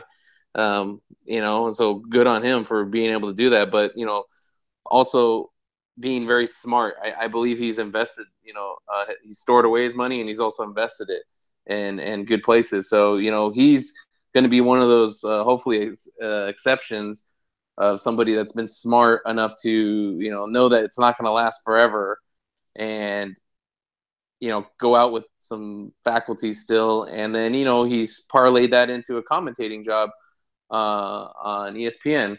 The only thing is with, you know, with him and Teddy is that he's got to learn his geography because what do you say? Australia was Argentina. So but you know, I'm not gonna give him too much shit for that. I'm just that's just a little joke. But you know, Bradley, he seems like a really good guy. You know, he's not a big, you know, shit talker or whatever. You know, calls it how he sees it. And, you know, he's had a good career. He's got nothing to hang his head about. And, you know, he's been able to go out on his own terms, so to speak. You know, he didn't get that, you know, that final win against Pacquiao, but, you know, he finished the fight and, you know, he didn't, you know, get beat up too bad. Yeah. Get the crutches right and just stand up a little more to Stephen A. Smith. That's all I ask. Oh, God, yeah. Wait. I just want to provide one point when they came to Jacob and Gus's point about how much Bradley took as far as what he got into Pacquiao loss. I think it was just a matter of who it was done to. If Bradley would have gotten a controversial decision against anybody else, it probably wouldn't have been as visceral as it would have been. But because it was to the great Manny Pacquiao, it became very visceral, and in a way, like I said, it altered his career. Yeah, indeed. I first heard of Pacquiao as a kid in the late 90s. Fighter got in the forum. You mean Marquez? Marquez, I'm sorry. The guy that Nassim Hamed shamefully ducked. The guy that Eric Morales shamefully ducked. I mentioned how his technical skill, one of the most technically skilled fighters I've ever seen, fought everybody damn near, from 126 to 135. Terrific fighter, borderline all ATG fighter, first ballot Hall of Famer. Bradley, I think Bradley is a Hall of Famer in contemporary boxing. To Gus's point, he fought some tough dudes.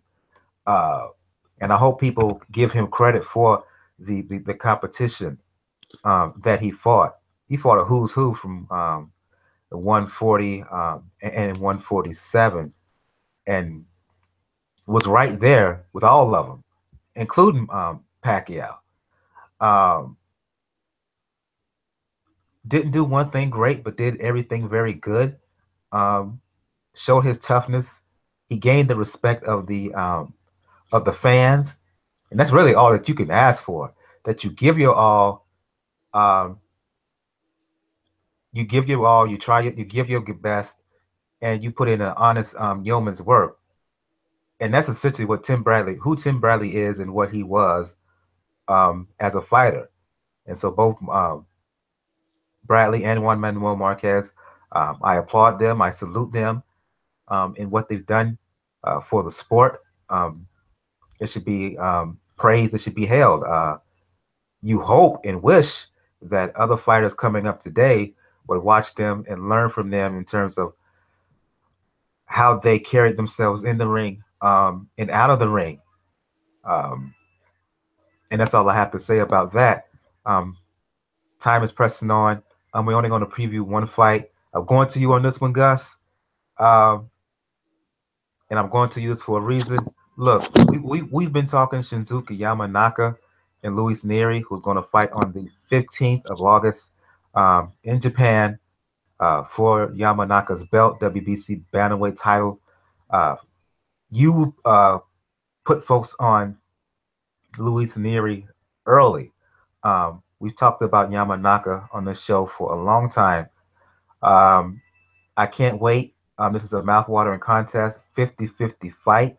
I'm going to give you the floor now to talk about Nery, to talk about Yamanaka, and to talk about what on paper should be a hell of a fight. A hell of a fight. If there is a fight to break me out of my hiatus, Mike, this is the one. And that says something. You know, Mike, we'll talk a little bit now. Shinsuke Yamanaka is defending his WBC bantamweight title, 118 pounds, for the remarkable 13th time. Now he's got a record of 27-0 with 2 draws, 16 knockouts. 34-year-olds, southpaw from Tokyo, Japan, up against a real hot young talent who I caught on in his 3rd fight, Mike. I watch it, a lot of Strata TV, a lot of boxing in Mexico. Didn't know who the hell this kid was. I just saw him with a rough-looking beard, but he impressed me straight away with his aggressive ability. It's Luis Esteban Nery, 23-year-old, known as Pantera, from Tijuana, Mexico. He's not been fighting professionally that long, since 2012. On a very, very good run at the moment. He's only had 16 fights, 72 or 73% knockout, I can't remember, but he's been pretty much just railroading guys. But it's a massive step up in class for Luis, who's fought exclusively in Mexico, Mike. He's not fought, significant top-tier opponents. His best wins to date were against a former interim super flyweight champion in David Sanchez. Sanchez, eventually lost that title to Luis Concepcion, but Luis handled him with relative ease. And then also his other best opponent is a multi sort of title challenger, but he never actually won any world titles, but he campaigned for him in Richie Mepruan, and Luis handled him pretty easily as well. Folks may have seen Luis last. He fought in March last, when he fought on the Estrada undercard against Jesus Martinez, who he stopped in sort of 4 rounds. But stylistically, Mike, I just think this is going to be a firefight, because Yamanaka, who's a big bantamweight, 5'7", tall athlete. Taller than that. He's close to 5'8", 5'8", 5'9". Yeah, I thought I'm not sure exactly, but I just okay. But long reach, but he's very aggressive southpaw. I love the way he bounces on his feet back and forth. There's so much of a young Manny Pacquiao in him. Definitely prefers to fight at long range. Essentially, he's looking to tee off his left hand, and he'll vary the left hand, straight left, right cross, overhand right, left hook, very almost, I wouldn't say exclusively left hook, but he doesn't really have pretty much a jab. It's more of a range finder, distance finder. Occasionally you might see him, hook to the body, but it's all about his left hand. And he has the ability to fight at left hand, certainly from long distance, catching folks without even looking as well. Now, defensively, Yamanaka, Mike, his defense is his legs. He will tend to use, step backs, move around the ring to get out of punches, and that can get him into trouble. If we go back to one of his hard-fought defenses against laborious Solis, a much smaller opponent, in the third or fourth round where he got dropped twice. It was when he dropped his right hand and he's not even using a conventional guard to block the punches. So Solis is, stepping in with the right hand. Yamanaka's trying to take steps back. So he's almost seeing the punches, but because his right hand is so low, he gets caught flush on the chin, heavy knockdown. Then he gets caught again up against the ropes, and he's in significant trouble, but he's very fortunate that, the bell ended the round. Otherwise, there was a strong possibility that he could have been stopped. But he has that. Yamanaka is not the sort of opponent that will clinch, nor will he fight negatively when he's hurt. He's almost looking to retaliate straight away. And thus that makes such a mouth-watering fighter, because you've got two super aggressive fighters. Luis, I find, has got more offensive tools. He has better side-to-side movement. His hands is up, but his chin is generally tucked down. So Yamanaka, although he'll try and fight out punch from long distance, because Luis will have to try and negate the distance, and I think his side-to-side movement, will have an effect of him trying to cut the distance. So he needs to get in, mid-range, perhaps even in the pocket. Now Luis will fight and he'll work the body a lot more than Yamanaka, and given that Shinsuke has better lateral movement, Luis is going to definitely have to try and work the body, and he's very good in doing that. The way he'll oscillate between the body and the head, that's what really has been giving him all of his knockouts. In terms of vulnerabilities, Mike, now I don't know if you saw his fight against who was it? Raymond, I can't remember the guy's name, but Luis actually, Raymond Tabugon. Luis got dropped in the first round, Mike, and it was when he actually had Raymond hurt quite badly up against the ropes. He was unloading, and Raymond fired just a beautiful sharp right hook, which Luis probably didn't even see, because Raymond's body was almost contorted through the ropes. God knows how he was able to get leverage and power to floor Luis, but I guess for Luis, he got a little bit too excited. And we always talk about how fighters are more vulnerable when they're opening up their offense to try and get the other guy out. And he didn't see that punch, so that was a lesson to him. And I've seen he's actually learned from that, Mike. When he's had folks hurt on the ropes, he won't try and exhaust all of his energy. He'll try and take a few steps back.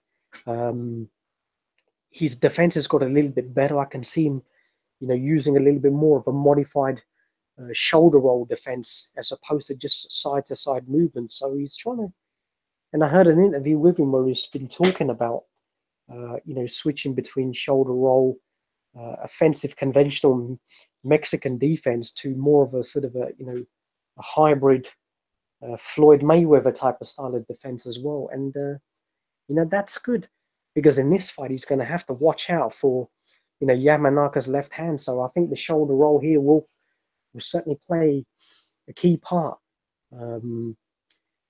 Now, I guess the general opinion, Mike, is that it may be a little bit too early for Luis, but I don't think so, Mike.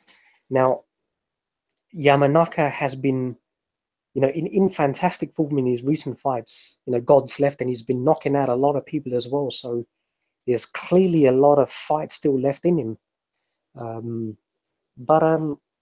I just think the time is right now, Mike, and I think Luis, has the offensive artillery in both hands, far more than Yamanaka, who's I think he's predominantly left-handed. The worry for me is negating the distance. Yamanaka's a lot better at long range, so if he's pot-shotting Luis, that's the worry. Is he going to get caught significantly at long distance, trying to get in on the inside, trying to get side to side, create those angles to try and work the body? Because he's going to have to fight at mid range or inside the pocket, certainly to break down his body. But I think he's fully capable of doing that, Mike. He's not going to get a decision in Japan. Solis hurt Yamanaka at least 5-6 times, floored him twice, and one of the judges, I think, had it 117, 109, something as ridiculous as that. So, they're not going to give Luis any favors whatsoever. So he's going to have to pretty much dominate him, potentially even stop him. I think he's got the power to stop him, and I think he will prevail. TKO 10th round. I'm gonna hold back my prediction. I see both from Truth and Facts. I'm gonna hold back. I see both from Truth and Facts has joined us.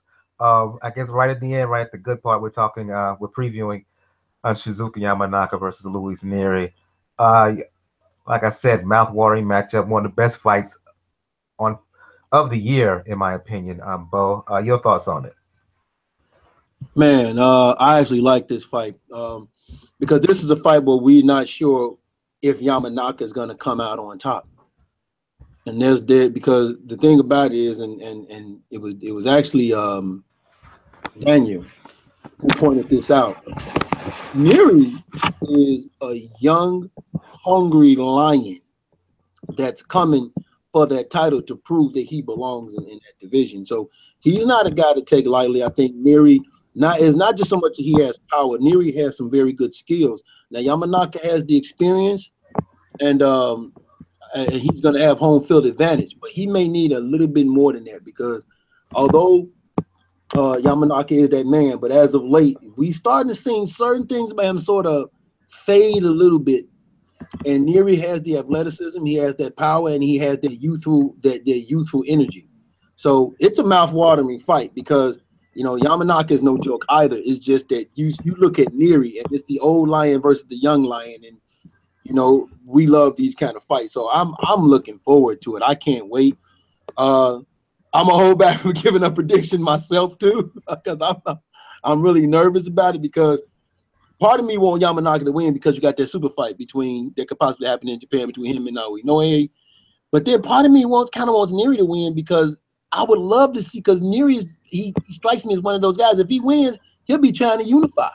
So it's tough, man. But I'm gonna hold back my prediction. But I so love this matchup. I'll go to you, Daniel. Like I said, the person who's been the class of the division versus who many people believe is his heir apparent. Me, one of them. Luis Nery is the truth. Gus described it almost perfectly.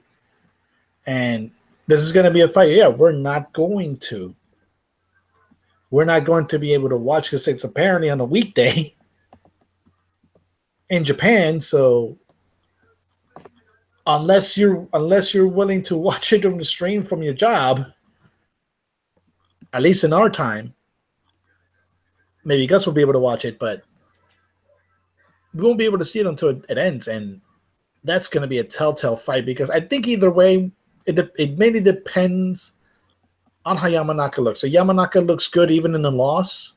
I think you can still set up a fight with him in Inoue down the line as a way to prop up Inoue for bantamweight. If Nery mollywops him, that's another story. But it's a really, really good fight. Like I said, I'm gonna be one of those people that may try to stream it at my job. But it's a hell of a fight in, like I said, one of the often ignored divisions in the sport unless we have an American in there. So I'm going to enjoy it because it's either going to be Shinsuke Yamanaka proving once again he's a class, or Luis Nery doing what Eric Morales did to Daniel Zaragoza. Your thoughts, Jacob? I'm excited, man. I mean, this has the potential to be a really great fight. I'm leaning towards Nery, but I wouldn't be surprised if Yamanaka pulls it out. But I think Nery's kind of like the young, hungry, up-and-coming guy, and maybe Yamanaka's kind of maybe not on his way out, but like just not at that same stage in his career. Gus brought up a lot of good points as far as competition, but in watching, the fights, I think Nery has the tools to do a lot of good things and has the power to hurt Yamanaka, and we know he can be hurt. So I expect it to be basically whoever makes the first mistake kind of fight, and whoever can capitalize on it and turn it around for them, then that's going to be the person that wins the fight. And so I'm going Nery. I'm going to also go late stoppage. I'm going to go a little earlier before the championship rounds. I'm going to go 9th round. Okay. Gus, you talked about the Solis bout where Yamanaka was shook with some shots. I want to focus on the second Moreno bout. Arguably, Yamanaka's most exciting win. Some would say is his most impressive win. And in many ways it is, but in watching the fight again, Yamanaka was really, really dynamic with the left hand and even the right hook. The first 4 rounds, Moreno was taking the fight to him until Yamanaka kind of stepped it up and really overpowered Moreno. If the fight involved in any way similar to what we saw there, Yamanaka will not only lose, he will get knocked out because Nery is not going to let him off the hook. Everything you said about Yamanaka, the height, the way he moves outside of the ring, from side to side, back and forth, uses his legs as his defense, and his ability to counterpunch, and the left hand is dangerous. The problem is, for me, he's susceptible when fighting southpaws. He's susceptible to right hooks, Gus.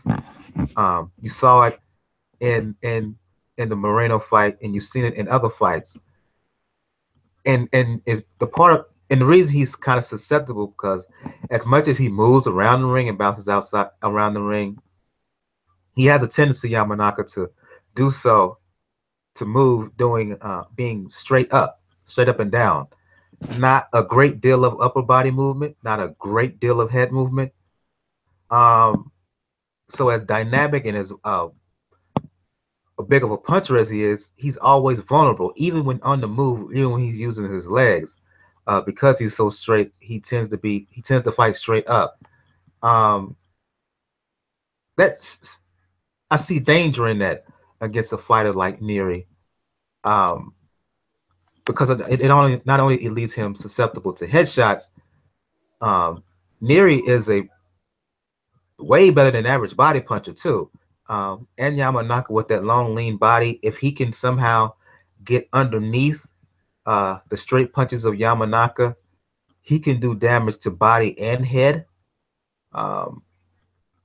And while Yamanaka moves well, I don't think he moves well enough, Gus, where the ring cannot be cut off. You know, I think Nery has a chance to angle step to him, to Yamanaka, and cut the ring off with him, and hit him with body shots, hit him with head shots. And I could see a scenario where Nery could catch Yamanaka early and have Yamanaka come to him. And if he gets in a position where he forces Yamanaka to come to him, basically begging for a knockout. So Yamanaka, he's a heck of a fighter. I can see him outclassing Nery. I can see him using his experience to even knock out Nery, even to stop him. But look, when Nawapam fought Juan Hernandez in Thailand earlier this year, I jumped the gun and said that Nawapam, it was his time. Call me a fool, but I'm gonna do it again.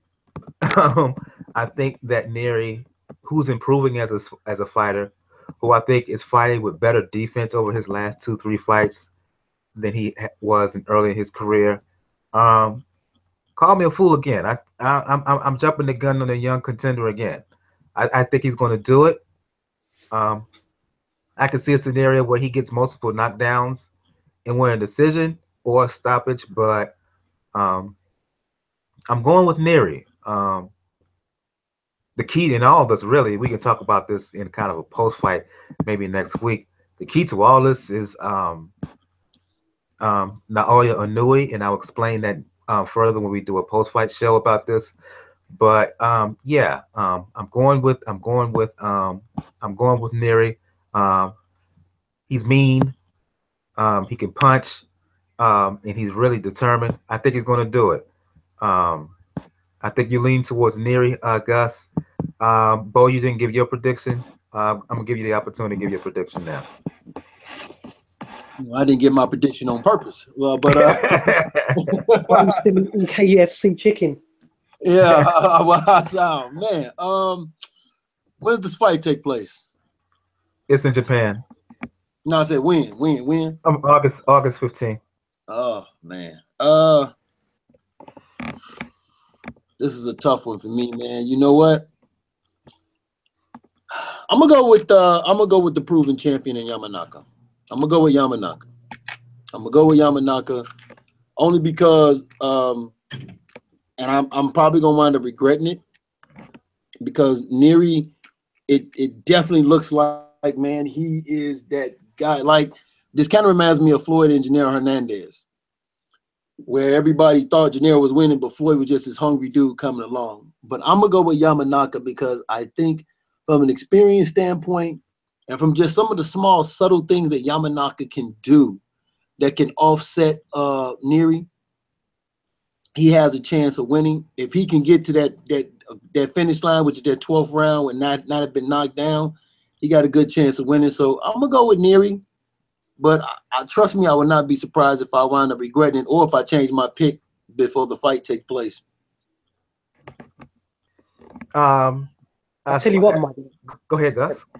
That seems to be the best rivalry in boxing at the moment.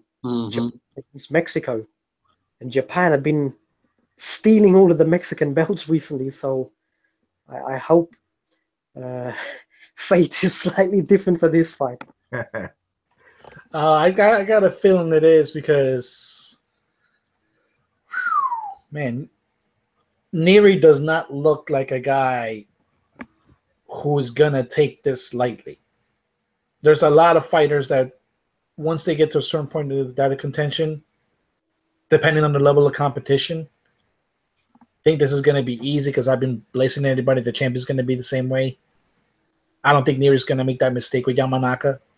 It would be a terrible mistake to do it against Yamanaka. But hopefully also on the other side of Yamanaka doesn't fall into the same law that the recently retired Uchiyama fell into when he had to face one Jesus Karass. And we have to remember the main reason I said that is because at the time there was already talk of a Uchiyama Walters fight. The difference is Yamanaka, Karass was unknown. He kind of snuck up on folks. Nery is known. People who follow smaller weight fighters knows how dangerous he is. Yamanaka, he knows how dangerous he is. That's why he kind of held off towards the man. This is his mandatory, his number one contender. That's why he held off a little bit for that. He's not going to overlook this guy. He's seen him on film. He knows what he's in there against. I just think that Nery's going to do it. Like, I wouldn't be surprised if Yamanaka win. I just think it's going to be a hell of a fight. And I'm just going to sit back and watch it either live or on tape delay. I'm just going to take it for what it is and just enjoy what I see. You know, Mike, there is no way that this fight can disappoint. It's going to be a firefight. You know, in sort of looking at all of the permutations, and you're right, so many are possible. I can see both guys hitting the canvas. Well, I think both guys are going to hit the canvas. And if it's going to be a firefight, that's Nery all day, all day. And the thing is, you know, they're both super aggressive fighters who don't have a natural instinct of holding or clinching. Their instinct is to fight back when they're either being hit or when they're hurt. So thus, you know, the vulnerabilities are there for both of them to exploit in that position as well. So all in all, if you're a fan of sort of aggressive toe-to-toe fighting, then you know this is potentially as good as it gets. So let's hope, you know, there's a lot of press and coverage for this match. Where's it streaming at? Does anybody know? Is there anybody that's streaming it? Fuji TV, I think, is showing it in Tokyo. I should have a link for that. All right, cool. Before we begin to shut things down, you joined us late, Bo. We were talking the retirement of Timothy Bradley and Juan Manuel Marquez. I'm gonna give you the opportunity right now to quickly speak on that. Ooh, man, I'm gonna go to Juan Manuel Marquez. This is the guy, when you think about it, he lost to Chris John. He lost to another guy. I can't remember his name. Freddie Norwood. That's it, Freddie Norwood. And Freddie Norwood was a dog at that time. So he lost to Freddie Norwood. He lost to Chris John. He lost to Mayweather, Pacquiao, and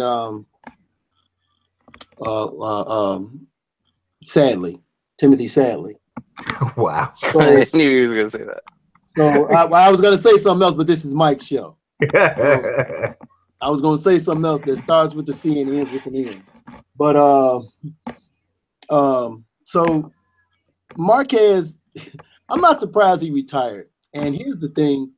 And, you know, I'm not really even mad at Marquez. I'm glad he's retiring. He has all these faculty. Marquez, in my opinion, is a Hall of Famer. There were two moments. There was one moment in Marquez's career I was not happy with him when he beat Joel Casamayor. I was not happy about that at all.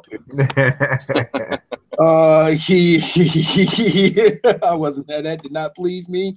I wanted so desperately for them to check that Mexican green card. But you look at that, then he beats Pacquiao and he gets the knockout he wanted. When he got that knockout, I said, then listen, this dude is not, he's not gonna fight again. And he's not gonna rematch Manny because he got what he wanted. He got the knockout that he wanted. But a well-deserved career, a well-earned career, first ballot Hall of Fame, in my opinion. You know, the guy literally would fight anybody. I was impressed with his fight against Michael Castidis. That was an impressive fight. I remember when he fought Juan Baby Bull, another impressive fight for a guy who was getting up there in age. So, you know, I'm so glad to see these guys when they leave the sport when their body is telling them it's their time. I'm glad to see that because too many times we've seen guys stick around far too long, and it diminishes them as fighters. So I'm glad that Juan Manuel Marquez is retiring. And that's all I'm going to say about the options you gave me because this is your show, and I don't want to say what I said earlier. Is it because Bradley beat Casamayor too? No, they ain't got nothing to do with that. They ain't got nothing to do with I think it has to do with a certain appearance that Bradley made on ESPN. It's like soured bow. Well, okay, you know what? I'll put it to you like this. You don't review your own knockdown and go, ooh, wee, like you was excited about it. That's not something you do. So, but now I will say this. I do believe if regardless of whether I like him or not, I do believe if you look at his resume, Timothy Sadley has a Hall of Fame resume. Oh, indeed. He has a Hall No of doubt Fame resume. I'll say Yeah. that. I mean, he definitely kissed enough ass and took enough shit up his ass from Top Rank. So, wow. Well, actually, that's going to be the case, Bo. I'm going to put it to the equivalent in this case. If Sean Marion is going to be good enough to be in the Basketball Hall of Fame. That's how I look at Tim Bradley when it comes to the International Boxing Hall of Fame. There's a case to be made, but there's also a good case to be made against it. If Gotti's in, Bradley's in. Pretty much. Yeah, I agree. I mean, what he did at 140, dog, is undeniable. What he did, I mean, yeah. But guess what? The bad part is there's going to be a good amount of people, and we see it in all Hall of Fame votes, that hold petty shit. Yeah. And people are going to hold that Pacquiao win much, much against them. Mm. Yeah, but we already said that there's no reason for them to do that. He's not the judge. We understand that. But like I said, this is where you bring up all Hall of Fame votes. Like, given, I'll put it this number. Given all the numbers, if we're just looking at numbers, should Terrell Owens be in the Football Hall of Fame right now? Oh, hell yeah. Most, come on. Yeah, come on. Okay, and he's not in. Why? Because of petty shit. That's the whole thing. You were going to give an example? Somebody that by the resume should be in is not in because writers want to be dumbasses at some points and want to hold petty feelings against them. Okay, but if they want to do that, then hold that third fight against Manny when he fought Marquez, because there's no way he won that fight. No way. Oh no, you can make an argument that Marquez technically won 4 of them, all 4. Right. No, he didn't. He didn't win the first. No. Remember, there was a mistake with the judges as well, so he was actually lucky to get a draw. Didn't score it at 10-7, did they? They scored it at 10-8. I can make an argument for that, Gus, but that's another show for another day. I can make an argument for that. I can make an argument that Marquez won, but that's another discussion on another show. Can I just quickly say, Mike? You know, the one fight for me that really exemplifies Marquez, you know, as a difference to the Mexican boxer, as a cerebral boxer, was that magnificent fight with Baby Bull Diaz, where he's getting beaten, and he probably should have lost the fight, but he just has that ability to grasp and make that intuitive adjustment in between and think that, look, you know, the uppercut is working. Then he fires the uppercuts with the other hand, and he's just alternating between left uppercuts and right uppercuts. You know, just the ability, you know, to make that adjustment in the midst of great adversity. You know, just exemplifies him as a boxer. You know, as a cerebral boxer. Yeah, and at the very least, you have to give both Juan Manuel as well as his brother, but particularly Juan Manuel, kind of the birth of the quote unquote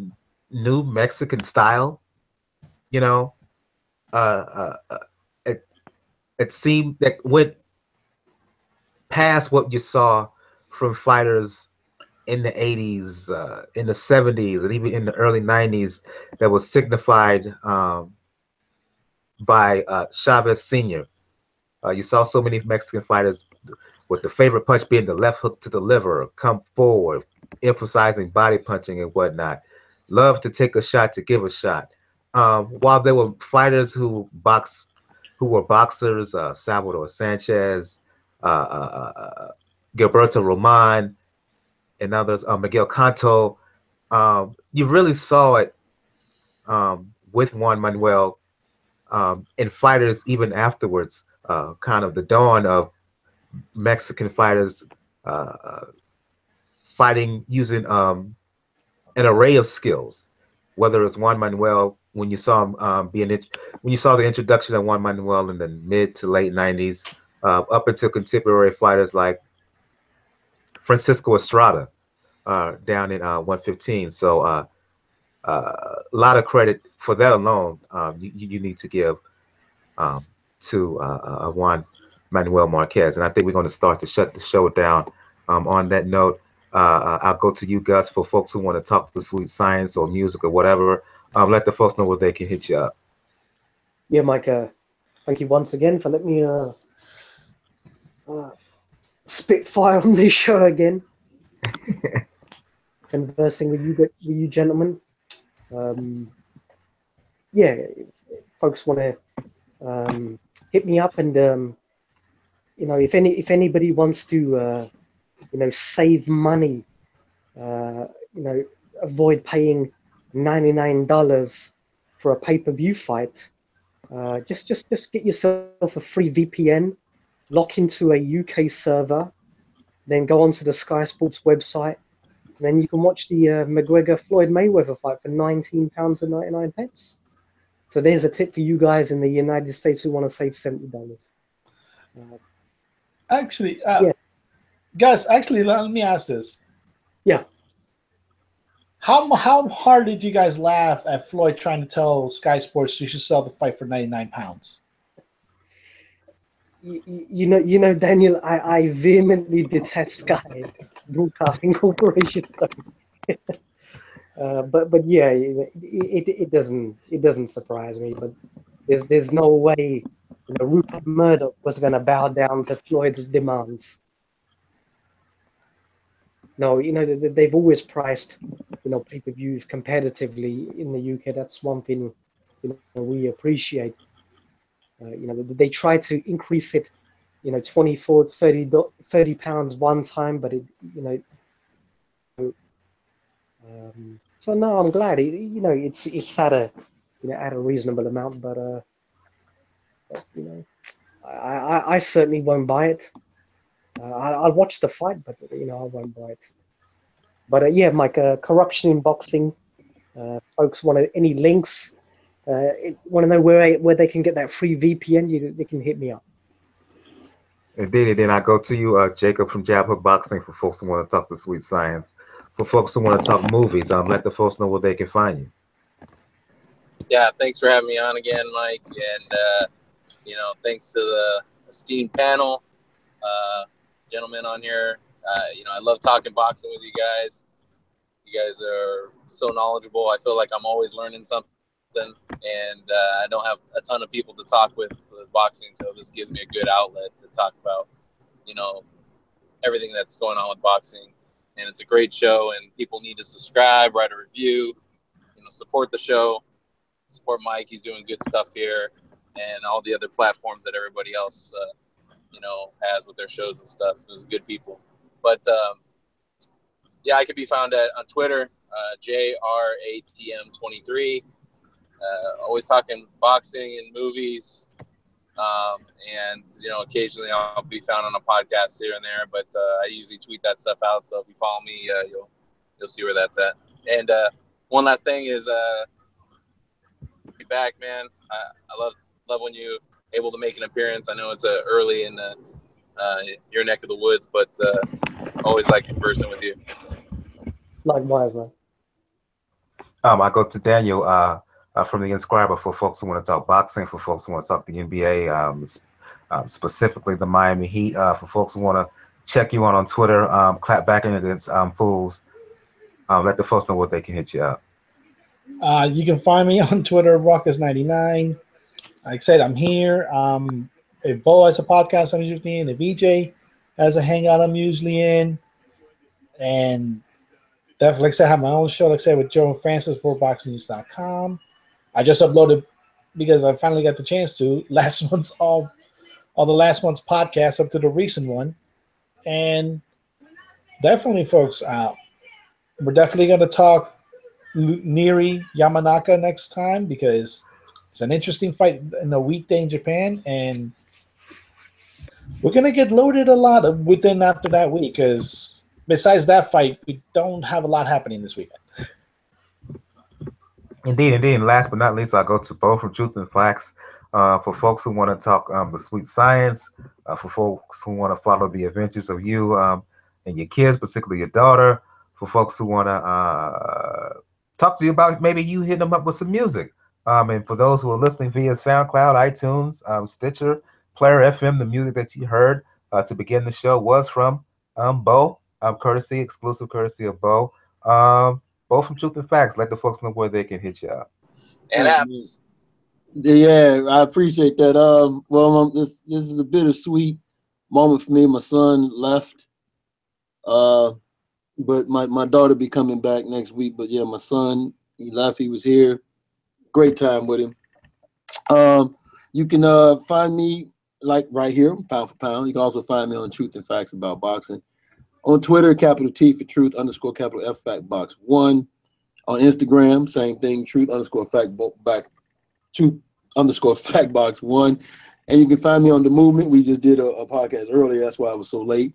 And that's with my man 2K from Prodigy of Boxing, Twan Devon Leppy from Jab, Big Cool from Colossal Boxing, and my partner, Crown Bernard. And we, of course, I got some apps out there, game apps out there. Just type in Apollonia Media if you have an Android, and you see all the apps we have.